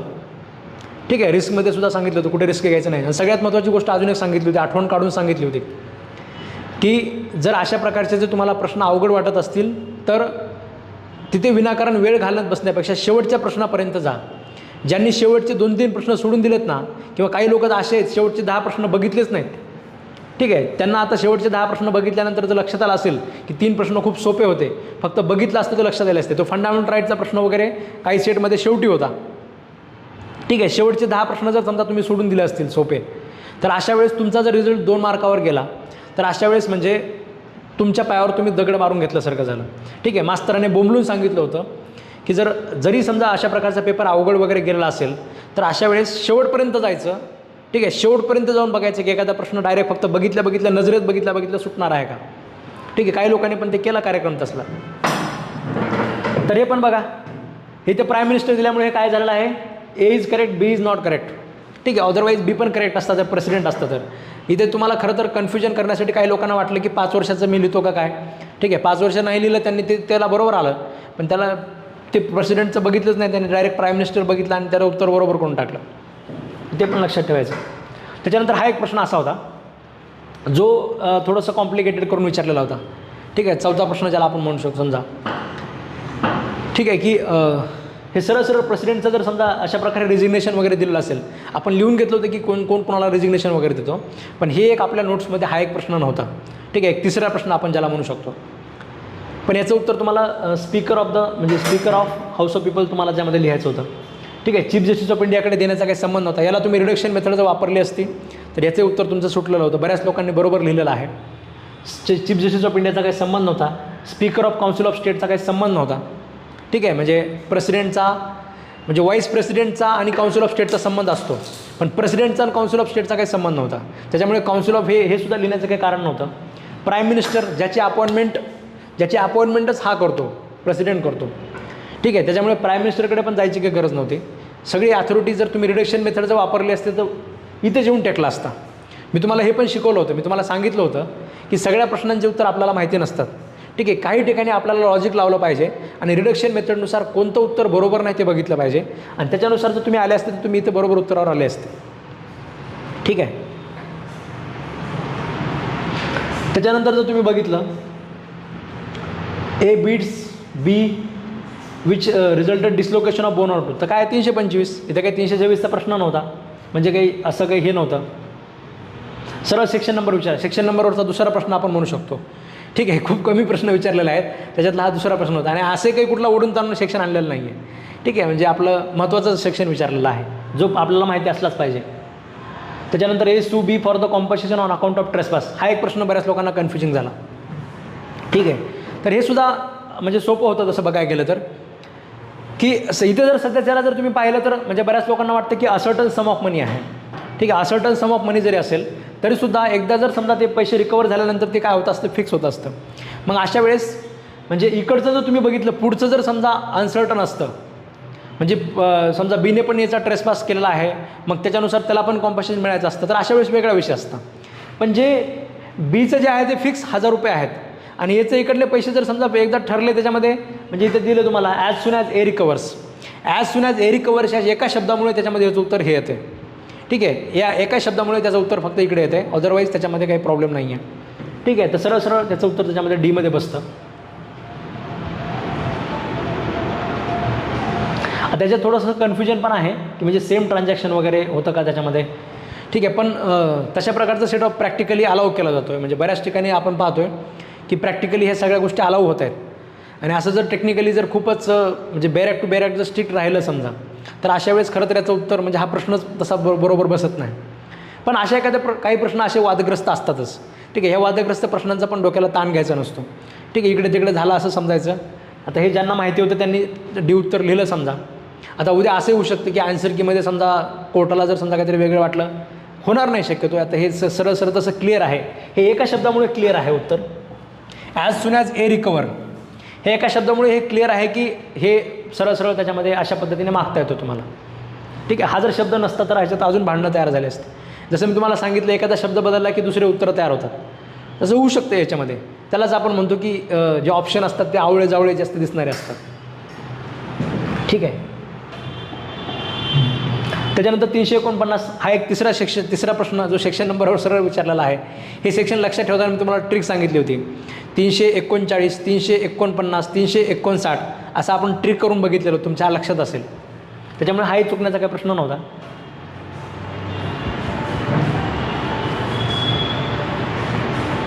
त्याच्यानंतर 86 पर्सन गिल्टी ऑफ डिसोबिडियन्स, वरचं काही केलं का?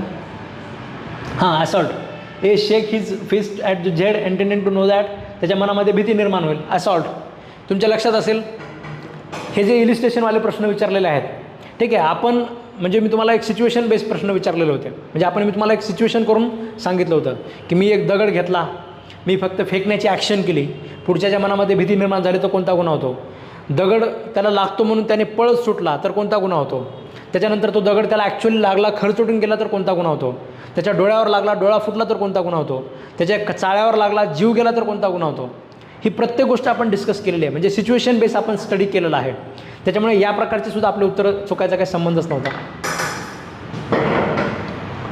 त्याच्यानंतर person guilty of disobedience or breach of injunction, तर अशा वेळेस काय विचारलेलं आहे?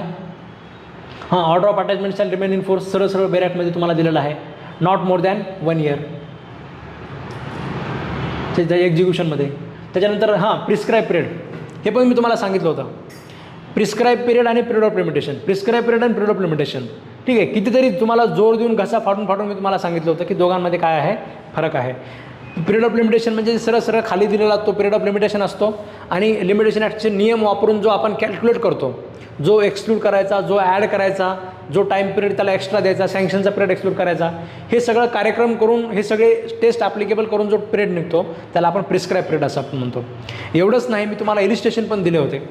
ठीक आहे. मी तुम्हाला उदाहरणं पण दिली होती की एखादा मुलगा लहान आहे, तो 16 वर्षाचा आहे, आणि त्याला केस दाखल करायला समजा 3 वर्षाचा पिरियड असेल, तर अशा वेळेस पिरियड ऑफ लिमिटेशन किती असेल आणि प्रिस्क्राईब पिरियड किती असेल, असं आपण ॲक्च्युअल उदाहरणं घेऊन आपण ते समजून घेतलेलं होतं. तुमच्या लक्षात असेल. हाही प्रश्न तुमचा चुकणार नाही तसा. Which of the following is correct? Declaration made under specific relief act काय? Binding only on parties. तुम्हाला मी सांगितलं होतं judgment in personam, not judgment in rem. We have discuss, we have return. 7th schedule सरळ सरळ विचारलेला आहे. हा सुद्धा एक प्रकारचा टेक्निकली सेक्शनसारखाच प्रश्न होता, पण लिस्ट बनवून घेतलेल्या होत्या. Any offences under Indian penal code may be tried by. आता हायकोर्टाला एक एक्स्ट्राऑर्डिनरी पॉवर असते, त्याच्यामुळे A is not correct, B and C are correct असं दिलेलं आहे. सुप्रीम कोर्टात कुठले मॅटर घेऊन वर तोंड करून सुप्रीम कोर्टात जाता येत नाही. ठीक आहे. पण हायकोर्टाला जर तुम्हाला वाटत असेल तर त्या गोष्टी केल्या जाऊ शकतात.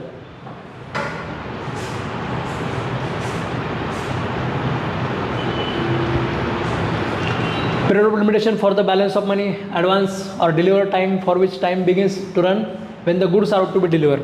लिमिटेशन ॲक्टचे त्या तिसऱ्या कॉलमवर सुद्धा तुम्हाला प्रश्न विचारले जातात.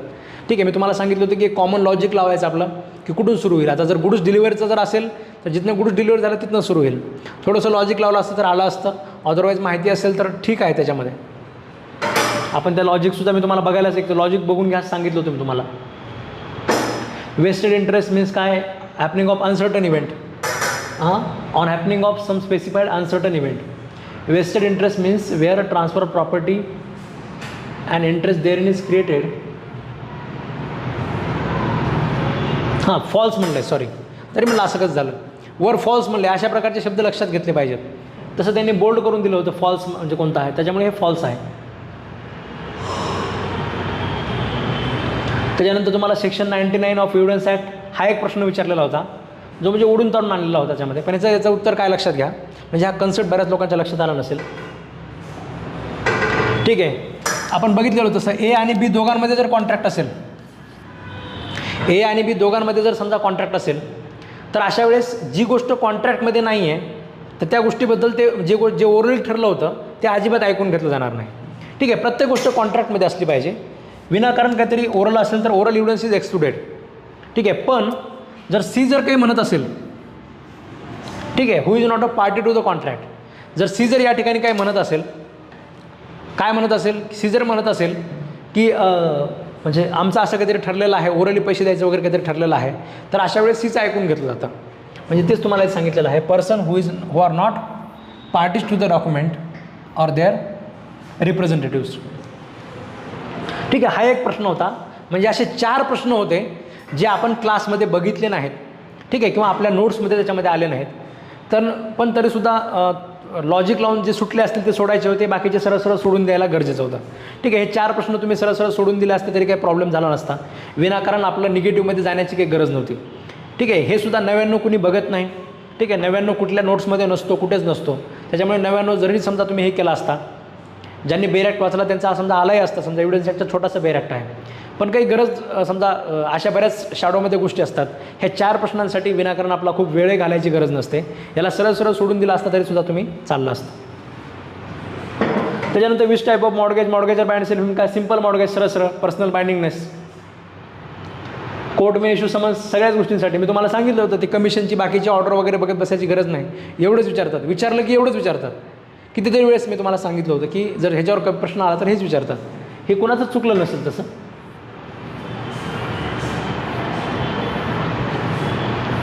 झालं वाटेल.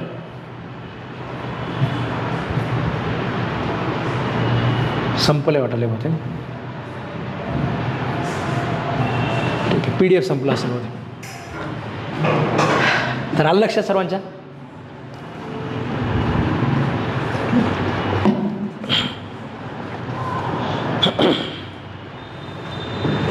तर अशा प्रकारचा हा आपला पेपर होता. सगळ्यात महत्त्वाचा होता कट ऑफ किती लागेल. ठीक आहे, जरी आता तुम्ही क्लासेसचे जे समजा स्टुडंट आहेत तर कन्सेप्च्युअल आपण स्टडीज मुळात कन्सेप्च्युअल पद्धतीने केलेला होता. त्यामुळे आपल्याला जरी समजा पेपर सोपा वाटत असेल किंवा घरी आल्यानंतर तुम्हाला असं वाटत असेल की सोपं होतं पण माझं चुकलेलं आहे, माझी सिली मिस्टेक झालेली आहे. ठीक आहे, म्हणजे लेक्चरचा जो आहे तो फायदा असतो, तर कन्सेप्च्युअल क्लॅरिटी समजून घेण्याचा फायदा असतो. आणि सोबतच जे आपण प्रॅक्टिस करतो म्हणजे टेस्ट सिरीज जे आपण सोडवत असतो, ह्या टेस्टसुद्धा सोडवण्याचा त्याच्यामध्ये फायदा असतो. ठीक आहे, ज्या लोकांनी देऊनसुद्धा टेस्ट दिल्या नाहीत, ठीक आहे, जे गोष्टी मी तुम्हाला करायला सांगितल्या ज्या लोकांनी केल्या नाहीत, ठीक आहे, त्या लोकांचं थोडंसं इकडे तिकडे नुकसान झालेलं असतं. ठीक आहे, सांगूनसुद्धा जे लोक सिली मिस्टेक्स करतात तर त्या लोकांच्या तशा बऱ्याच प्रकारचे मिस्टेक्स त्याच्यामध्ये काही झालेले असतात.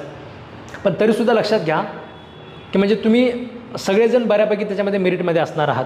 ठीक आहे, म्हणजे प्रॉब्लेम जो आहे त्याच्यामध्ये आता कसं असतं, शेवटी अशा प्रकारे बरेच प्रश्न त्याच्यामध्ये जरी सरळ विचारले असतील, म्हणजे जरी आपल्याला माहिती असलेले जरी प्रश्न असतील तरी थोडेसे कसे विचारण्याची पद्धत थोडीशी जरा कॉम्प्लिकेटेड होते. त्यामुळे मेरिट त्याच्यामध्ये थोडंसं खाली येत असतं. ठीक आहे, माझा स्वतःचा जर अंदाज तुम्ही म्हटलं तर मला असं वाटतं की 60च्या आसपास मेरिट असायला पाहिजे. म्हणजे असं खूप काही जास्त मेरिट लागणार नाही, 60च्या आसपास आपण त्याच्यामध्ये म्हणू शकतो. आणि 60च्या आसपास मेरिट लागेल असं मला वाटतं. ह्याच्यात 4-5 मार्क इकडे तिकडे होऊ शकतं. ठीक आहे, म्हणजे इकडे तिकडे व्हायला काही चान्स म्हणजे तसं काही प्रॉब्लेम नाही आहे, कारण जागा एवढ्या जास्त आहेत, 114 जागा आहेत. पेपर्स असं खूप काही नॉर्मल प्रश्न म्हणजे विचारलेले नाही आहेत. सेक्शनवरचे काही मोजकेचे प्रश्न तुम्ही सोडले तर सरळ सरळ विचारलेल्या प्रश्नांची संख्या त्याच्यामध्ये कमी आहे. आणि एवढ्या जागा म्हणलं तर 60च्या आसपास मेरिट लागेल असं मला त्याच्यामध्ये वाटतं आहे. पण याचा अर्थ असा अजिबात नाही आहे की जे 60च्या खाली आहेत त्यांनी खचून जाण्याची गरज आहे. ठीक आहे, त्यांनीसुद्धा त्याच्यामध्ये काम करा, त्यांनीसुद्धा त्याच्यामध्ये अभ्यास करा, पुढची मेन्सची तयारी वगैरे त्याच्यामध्ये तुम्ही चालू ठेवा. ठीक आहे, आता हा फक्त एक अंदाज असतो. हा अंदाज बऱ्याच मागे पुढे होऊ शकतो. ठीक आहे, कधी कधी अंदाज फार जास्त पण चुकू शकतो. सहसा एक 4-5 मार्क मला म्हणजे इकडे तिकडे होत असतो अंदाज तसा. पण माझा प्रथमदर्शी अंदाज आहे की 60च्या आसपास मेरिट त्याच्यामध्ये असायला पाहिजे. आणि 60च्या खालीच जाईल असे जास्त चान्सेस आहेत. ठीक आहे, 5 मार्क मी इकडे तिकडे म्हणतो आहे, 60च्या खालीसुद्धा जाऊ शकतात त्याच्यामध्ये, 60च्या वरसुद्धा तो इकडे तिकडे ते होऊ शकतं. त्यामुळे असं ताण घेऊ नका. किंवा तुम्हाला दुसरं कोणी काही मेरिट वेगळं सांगितलेलं असेल, ठीक आहे, कोणी त्याच्यामध्ये तुम्हाला 70 सांगितलं असेल, कोणी तुम्हाला 65 सांगितलं असेल, कोणी तुम्हाला त्याच्यामध्ये अजून कमी समजा त्यामध्ये 40-50 सांगितलेलं असेल. ठीक आहे, हे फक्त अंदाज असतात. अंदाज त्याच्यामध्ये लागतो किंवा अंदाज चुकतो. अंदाज फक्त आम्ही मांडतो कसा की किती प्रश्न समजा कॉम्प्लिकेशन्स का. आता आपल्या क्लासेसचे विद्यार्थ्यांचे स्कोर चांगले आहेत. ठीक आहे, कोणी 85वर आहे, कोणी त्याच्यामध्ये 90वर आहे. ठीक आहे, म्हणजे बऱ्याच लोकांचे तसे स्कोर सांगत आहेत. पण आपण लोक फक्त काही मेरिट डिसाईड करत नाही. ठीक आहे, आपल्याकडे होते 700 विद्यार्थी फक्त क्लासला, त्यातले सुद्धा बरेच टेस्ट सिरीजचे होते. ठीक आहे, टेस्ट सिरीजवाल्यांनी तसं टेस्ट सिरीजमध्ये जरी बरेच प्रश्न असले तरीसुद्धा तेवढं असं काही म्हणजे खूप कन्सेप्च्युअल क्लॅरिटी वगैरे त्याच्यामध्ये जे लेक्चरमध्ये होते ते टेस्ट सिरीजमध्ये होत नाही. टेस्ट सिरीज फक्त एक इव्हॅल्युएशन असतं. आपल्या टेस्ट सिरीजमध्ये सुद्धा ज्यांना जेवढे मार्क तुम्हाला असायचे तेवढ्याच रेंजमध्ये तुम्हाला या पेपरमध्ये सुद्धा मार्क पडलेले आहेत. म्हणजे आताच थोड्या वेळा एका मुलीचा फोन आला होता की सर मी टेस्ट सिरीजमध्ये सुद्धा मी 85 जवळपास असायचे आणि मला इथे सुद्धा त्याच्यामध्ये 84 आहेत. म्हणजे त्या लेवलच्या टेस्ट असतात आपल्या तशी आपल्याला जाणीव असते या पेपरची की थोडंसं अशा पद्धतीने काहीतरी समजा होऊ शकतं आपल्यासोबत. 2019 हिशोबाने मी बरेच प्रश्न त्याच्यामध्ये स्टेटमेंटचे सुद्धा टेस्ट सिरीजमध्ये विचारलेले होते. ठीक आहे, त्यामुळे सांगायचं तात्पर्य काय आहे की 60च्या आसपास मेरिट असू शकतं. हा फक्त आणि फक्त एक अंदाज आहे. ह्या अंदाजामध्ये इकडे तिकडे त्याच्यामध्ये जाऊ शकतं. ठीक आहे, हा अंदाज म्हणजे काही म्हणजे असं काही MPSCवाल्याने मला इतक्या लवकर काही आता फोन लावून सांगितलेलं नाही. MPSCनेच अजून बघितलेलं नाही आहे. ठीक आहे, अजून काही दिवसामध्ये थोडंसं जर काही मधातली माहिती असेल तर ती येऊ शकते बाहेर. पण तशी काही सध्या माहिती कुठलीच काही नाही आहे. हे फक्त आणि फक्त ॲनालिसिसवर अंदाजावर त्याच्यामध्ये मी तुम्हाला मांडत आहे की एक 60च्या आसपास त्याच्यामध्ये मेरिट असू शकतं. ठीक आहे, असं खूप काही मागच्या वर्षीसारखं 80चे मेरिट वगैरे लागणार नाही आहे. ठीक आहे, तेवढं काही कॉम्पिटिशन आपल्याकडे जसं UPमध्ये वगैरे असतं तसं आपल्याकडे कॉम्पिटिशन नाही आहे. जसं MPमध्ये वगैरे असतं, सगळ्या स्टेटचे लोक भरून फॉर्म भरतात आणि ते पेपर पण ते लोक पानसट काढतात. तशा प्रकारचा पानसट पेपर JMFCने अजिबात काढलेला नाही आहे. चांगला पेपर आहे. ठीक आहे, ज्यांना खरंच ज्यांचा स्टडी चांगला आहे, ज्यांचा कन्सेप्च्युअल क्लॅरिटी ज्यांची चांगली आहे त्या लोकांना फायदा होणारा पेपर आहे. ठीक आहे, महाराष्ट्र ज्युडिशरीमध्ये एक चांगले ज्युडिशियल ऑफिसर्स देण्यासाठीचा त्याच्यामध्ये पेपर काढलेला आहे. एकदम पानसट प्रश्न विचारायला पण काही अर्थ नाही. मागच्या वेळेसचा जो प्रश्न तुम्ही बघितला, ठीक आहे, म्हणजे जनरल एक्सेप्शन कोणत्या पार्टमध्ये आहे. ठीक आहे, हा काय प्रश्न आहे का.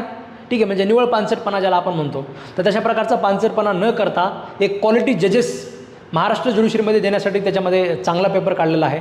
आपण त्याच्यामध्ये आयोगाचं कौतुक केलं पाहिजे. ज्या ऑनरेबल जस्टिसने पेपर काढलेला आहे त्यांचं त्याच्यामध्ये खूप सारे म्हणजे आभार मी म्हणजे सर्व ॲस्पायरंट्सच्या वतीने सुद्धा मी त्याच्यामध्ये मानतो की जे खरंच खूप डेडिकेटेडली प्रिपरेशन करत आहेत, जे खूप जास्त कष्ट घेत आहेत, म्हणजे डेप्थमध्ये जाऊन स्टडी करत आहेत. तर अशा कॅन्डिडेटला न्याय देण्याचं काम त्याच्यामध्ये कुठेतरी आपल्या ज्युडिशरीने या ठिकाणी केलेलं आहे, अशा प्रकारचा सुंदर पेपर काढून. ठीक आहे, त्याच्यामुळे त्यांचं करावं तेवढं कौतुक कमी आहे. आणि काही लोकांचं नाराज असतील की या पेपरकडे बघून असा का पेपर आला, तर विश्वास ठेवा तुमचं मेरिट चांगलंच असणार आहे. ठीक आहे, म्हणजे तुम्ही जर चांगला स्टडी केलेला आहे तर तुमचं चांगलं मेरिट असणार आहे. विनाकारण जे घोकंपट्टी करणारे जे लोक असतात, ठीक आहे, हे बारमध्ये जाऊन सुद्धा म्हणजे डायसवर जाऊन सुद्धा म्हणजे यांचा वैताग एवढा जास्त आहे. ठीक आहे, म्हणजे जे ॲक्च्युअल कोर्टात काम करणारे जे वकील लोक आहेत यांनासुद्धा हे लोक जाऊन त्रास देतात. फ्रेशर लोकांची सुद्धा त्याच्यामध्ये इमेज खराब करतात. तर अशा प्रकारचे घोकंपट्टीवाले लोकंसुद्धा आपल्या ज्युडिशरीला काही कामाचे नाही आहेत. त्याच्यामुळे अतिशय सुंदर पेपर काढलेला आहे. आणि आपल्या म्हणजे क्लासेसच्या विद्यार्थ्यांना एकदा सांगायचं म्हणजे तुम्ही सगळेजण मेरिटमध्ये असणार आहात. ठीक आहे, मी तुम्हाला लेक्चरमध्ये पण मी तुम्हाला सांगत आहे, फोन आल्यानंतर मी सुद्धा तुम्हाला सांगत आहे की बिंदास्त राहा. 70 स्कोर काही कमी नसतो. ठीक आहे, 75 स्कोर काही तुमचा काही कमी स्कोर नाही आहे. बरेच विद्यार्थी 70वाले सुद्धा म्हणजे मनात डोक्यात घेऊन बसत आहेत. मागच्या वेळेस 80 लागला होता, मी तर म्हणजे 85-90चं वगैरे म्हणजे मी आशा लावून बसलो होतो. दादा पेपर थोडासा मागच्या वेळेसचा वेगळा होता, यावेळेसचा वेगळा आहे. ठीक आहे, 75ला असं डोकं धरून बसण्याचं काही काम नाही आहे. ठीक आहे, 60-65वाले सुद्धा जे आहेत, ठीक आहे, 60-65वाले सुद्धा एकदम बिंदास्त राहा. ठीक आहे, आणि सरळ मेन्सची तयारी करा. 60च्या वरच्या प्रत्येकाने त्याच्यामध्ये तुम्ही एक जवळपास म्हणजे चांगल्या झोनमध्ये आहेत. ठीक आहे, चांगला तुमचा स्कोर आहे. 60वाल्या लोकांनी काळजी करण्याची गरज नाही आहे. ह्याच्यापेक्षा 4-5 मार्क खालीच जाण्याचे चान्सेस अजून जास्त आहेत. ठीक आहे, त्याच्यामुळे ताण घेऊ नका. ठीक आहे, ताण घेऊ नका, टेन्शन घेऊ नका. मेन्सच्या तयारीला लागून जा. मेन्सची तयारी लागत असताना प्रिलिमचासुद्धा त्याच्यामध्ये आपला वॉच ठेवा. ठीक आहे, प्रिलिमचासुद्धा त्याच्यामध्ये अभ्यास ठेवा. एकदम असं मोकळं सोडून देऊ नका. पुढचा पेपरचा त्याच्यामध्ये लवकरात लवकर ज्यांना 80 मार्क असतील त्यांनी असं लगेच डोक्यात आणू नका मी तर कन्फर्म मेरिटमध्ये आहे, मी याच एक्झामवर फोकस करणार आहे, तिकडचा तर मी फॉर्म पण भरणार नाही. ठीक आहे, अशा प्रकारचा गर्व MPSCला जमत नाही. ठीक आहे, म्हणजे गर्वाचा कार्यक्रम कसा करायचा MPSCला सविस्तर माहिती आहे. ठीक आहे, त्याच्यामुळे गर्व वगैरे अजिबात ठेवू नका. मला चांगले मार्क पडले याचा गर्व ठेवू नका आणि मला कमी मार्क पडले याची खंत वाटू देऊ नका. ज्यांना कमी आहेत त्यांनी प्रिलिमवरसुद्धा जास्त फोकस करा. ठीक आहे, जे एकदम म्हणजे 30-40वाले वगैरे आहेत त्यांनी सरळ प्रिलिमला तयारी करायला काय हरकत नाही. प्रिलिमची वगैरे तुम्ही तयारी करू शकता. आता पुढची आपल्याला एक सुदैवाने अटेम्प्ट मिळालेला आहे, तर त्या अटेम्प्टचं तुम्ही त्याच्यामध्ये सोनं करून घ्या, त्याचा अभ्यास करा. ज्या चुका मागे केल्या त्या परत करू नका. चांगला कन्सेप्च्युअल स्टडी करा. ठीक आहे, तुम्हाला ज्यांना कोणाला त्याच्याबद्दल सुद्धा सांगायचं राहिलं, प्रिलिमची पण आपली बॅचेस सुरू करतो आहे आपण. सकाळी म्हणजे संध्याकाळी सकाळी 7ची बॅच होती ॲक्च्युली, पण ते बऱ्याच लोकांचं रिक्वेस्ट होते. आता प्रिलिमची एकच बॅच असणार आहे. सध्या सगळ्या मेन्सच्या बॅचेस असणार आहेत. मेन्सची सकाळी बॅच असेल, संध्याकाळी बॅच असेल. मेन्सचे विद्यार्थी जास्त असणार आहेत सध्याच्याला, पण प्रिलिमचे सुद्धा विद्यार्थ्यांसाठी आपण त्याच्यामध्ये संध्याकाळी 7 ते 9ची आपण 7 ते 8ची एक आपण बॅच सुरू करतो आहे. तर ज्यांना कुणाला ॲडमिशन घ्यायचे त्यांनी या नंबरवर कॉन्टॅक्ट करा. 13 तारखेपासून आपली बॅच सुरू होते. लाईव्ह लेक्चरसुद्धा मिळतील, ठीक आहे, रेकॉर्डेड लेक्चरसुद्धा मिळतील, नोट्ससुद्धा मिळतील, टेस्ट सिरीजसुद्धा मिळेल, सगळं काही मिळेल, ठीक आहे. तर अशा प्रकारची आपण बॅच सुरू करतो. तसं आपण लाईव्ह लेक्चरवाल्या विद्यार्थ्यांना रेकॉर्डेड कोर्स आपण देत नाही, रेकॉर्डेडवाल्यांना लाईव्ह लेक्चर आपण देत नाहीत. पण यांच्याकडे आता कमी वेळ आहे, कमी वेळामध्ये जास्तीत जास्त आपलं प्रिपरेशन झालं पाहिजे, ठीक आहे. सगळे विषय त्याच्यामध्ये वेळेमध्ये कव्हर करणं कदाचित कठीण जाऊ शकतं. काही विषय राहतील तर त्यांच्याकडे ऑलरेडी त्यांची तयारी असली पाहिजे. त्याच्यामुळे आपण पूर्णच्या पूर्ण तुम्ही पेमेंट केले की तुम्हाला पूर्णच्या पूर्ण रेकॉर्डेड कोर्स एकदाच मिळणार आहे आणि त्या रेकॉर्डेड कोर्सला तुम्ही लगेच त्याच्यामध्ये लेक्चर बघायला सुरू करू शकता. आणि मॅक्झिमम जेवढं जमेल तेवढं आपण लाईव्ह लेक्चरमध्ये सुद्धा आणि ऑफलाईनमध्ये सुद्धा, ठीक आहे. पुण्यामध्ये इथे ऑफलाईन पण लेक्चर चालेल आणि आपल्या क्लासेसची खासियत अशी आहे की जे ऑफलाईन चालतं तेच आपण तुम्हाला ऑनलाईन पण डिलिव्हर करतो, ठीक आहे. हे क्लासरूम आहे. या क्लासरूममध्ये जे काही समजा आपल्या इथे लेक्चर चालतात याचंच लाईव्ह स्ट्रीमिंग चालतं, तुम्ही ते घरी बसून ऐकत असता. जर पुण्यामध्ये सुद्धा तुम्ही राहत असाल आणि पुण्यामध्ये सुद्धा तुम्हाला जर ट्रॅव्हलिंगचा 1 तास लागत असेल तर मी रिकमेंड करतो की विनाकारण वेळ घालू नका. तुमची परिस्थिती नाजूक असेल तर पुण्यामध्ये येऊन महिन्याचे 10,000 रुपये 15,000 रुपये खर्च करायचा मूर्खपणासुद्धा करू नका. विनाकारण आपले आईवडील जर खूप जास्त कष्टाने कमवत असेल, घाम गाळून जर कमवत असेल तर ते 10-15,000 रुपये इथे बाकी मेसला घालण्यामध्ये किंवा लायब्ररीला घालण्यामध्ये, लायब्ररी ते 2,000 रुपये आहे, ठीक आहे. गावाकडे कुठे जर समजा चांगल्या तालुक्याच्या ठिकाणी राहायचं म्हणलं, म्हणजे जिल्ह्याच्या ठिकाणी जर राहायचं म्हणलं तर 2,000 रुपयामध्ये माणूस आपलं राहण्याचं स्टे होऊन जातो. म्हणजे 1,000 रुपयामध्ये राहायची रूम भाडं त्याच्यामध्ये मिळून जातं, ठीक आहे. 1,000 रुपये रूम भाड्यामध्ये माणूस एखाद्या तुम्हाला बेंच म्हणजे एखादा पलंग मिळून जातो. 1,000 रुपयामध्ये मेसचं समजा जेवण होऊ शकतं, 1,000 रुपये 1,500 रुपयामध्ये, ठीक आहे. बाकी सारख्या समजा म्हणजे तालुक्याच्या ठिकाणी किंवा ह्या ठिकाणी इथं पुण्यामध्ये 2,000 रुपये फक्त लायब्ररीला लागतात. तर विनाकारण खर्चात पाडू नका किंवा येण्या जाण्याचा वेळ वगैरे व्यर्थ घालू नका. जेवढा वेळ राहिलेला आहे त्या वेळामध्ये फोकस करा आणि आपलं स्ट्रॉंगली त्याच्यामध्ये पुढच्या प्रिलिमला तरी तयारी करा, ठीक आहे. ज्या चुका तुमच्याकडनं झाल्या असतील, ठीक आहे, एक गोष्ट लक्षात तुमच्या आला असेल आता हे पेपर बघून, ठीक आहे, की म्हणजे असं गबाळ्याचं काम राहिलेलं नाही आहे. महाराष्ट्र ज्युडिशरी हा काही म्हणजे त्याच्यामध्ये उगा आपलं काहीतरी घोकमपट्टी केलं, स्वतः वाचलं, त्याच्यानुसार लगेच जज झाला असं आपल्याकडे प्रकार राहिलेला नाही आहे, ठीक आहे. कन्सेप्च्युअल क्लॅरिटीज पाहिजे. महाराष्ट्र ज्युडिशरीला क्वालिटी जजेस पाहिजेत आणि क्वालिटी जजेसची क्लॅरिटी त्याच्यामध्ये प्रत्येक कन्सेप्टबद्दल खूप क्लिअर असली पाहिजे. विनाकारण तिकडे सिनियर वकिलांचं जाऊन डोकं खाणारे लोक त्यांना नको आहेत, ठीक आहे. त्यांनी त्यांचं मन बनवून ठेवलेलं आहे. मग तुम्ही जर आपलं उगं स्वतःचं म्हणजे उगं आपलं असं करायचं म्हणून करत जर असाल तर तयारी होणार नाही आहे, ठीक आहे. 10-10, 15-15 वर्ष सेल्फ म्हणजे थोडंसं आपलं प्रॅक्टिस करत आहेत आणि थोडासा अभ्यास करतायत, तसं करण्यापेक्षा सिरियसली एखादा अटेम्प्ट देऊन बघा, ठीक आहे. तयारी करून एखादा अटेम्प्ट देऊन बघा, तरच कुठेतरी सक्सेस आपल्याला मिळू शकतं. उगा आपलं असं द्यायचं म्हणून देणारे जे लोक असतात, हा अटेम्प्ट देवाला, दुसरा अटेम्प्ट देवाला, तिसरा अटेम्प्ट देवाला, अरे तू एज बार होत राहिला, ठीक आहे. एज बार होईपर्यंत देवाला अटेम्प्ट देत बसू नका. कुठला तरी अटेम्प्ट त्याच्यामध्ये सिरियसली देण्याचा प्रयत्न करा आणि प्रॉपर स्टडी करून त्याच्यामध्ये तुम्ही जर अभ्यास करून देत असाल एक्झाम, ठीक आहे, तर अशा वेळेस सक्सेस जे आहे हे सक्सेस तुम्हाला त्याच्यामध्ये नक्कीच मिळेल, ठीक आहे. मेन्स बॅच जी आहे ती आपली 17 तारखेपासून आपण सुरू करतो आहे. 17 तारखेपासून त्या बॅचबद्दल एक मी तुम्हाला व्हिडिओ लवकरच रिलीज करेल. आपल्या व्हॉट्सअप ग्रुपवर मी तुम्हाला ती माहिती प्रोव्हाइड करेल. परत एकदा सांगतो, तुम्ही जर व्हॉट्सअप ग्रुपवर नसाल तर मला माझ्या नंबरवर व्हॉट्सअप ग्रुप असा मेसेज टाका, तुम्हाला व्हॉट्सअप ग्रुपची लिंक मिळेल. त्याच्यानुसार तुम्ही त्या ग्रुपवर जॉईन करून घ्या, जेणेकरून तुम्हाला सगळे अपडेट त्याच्यामध्ये मिळत राहतील, ठीक आहे. धन्यवाद मित्रांनो.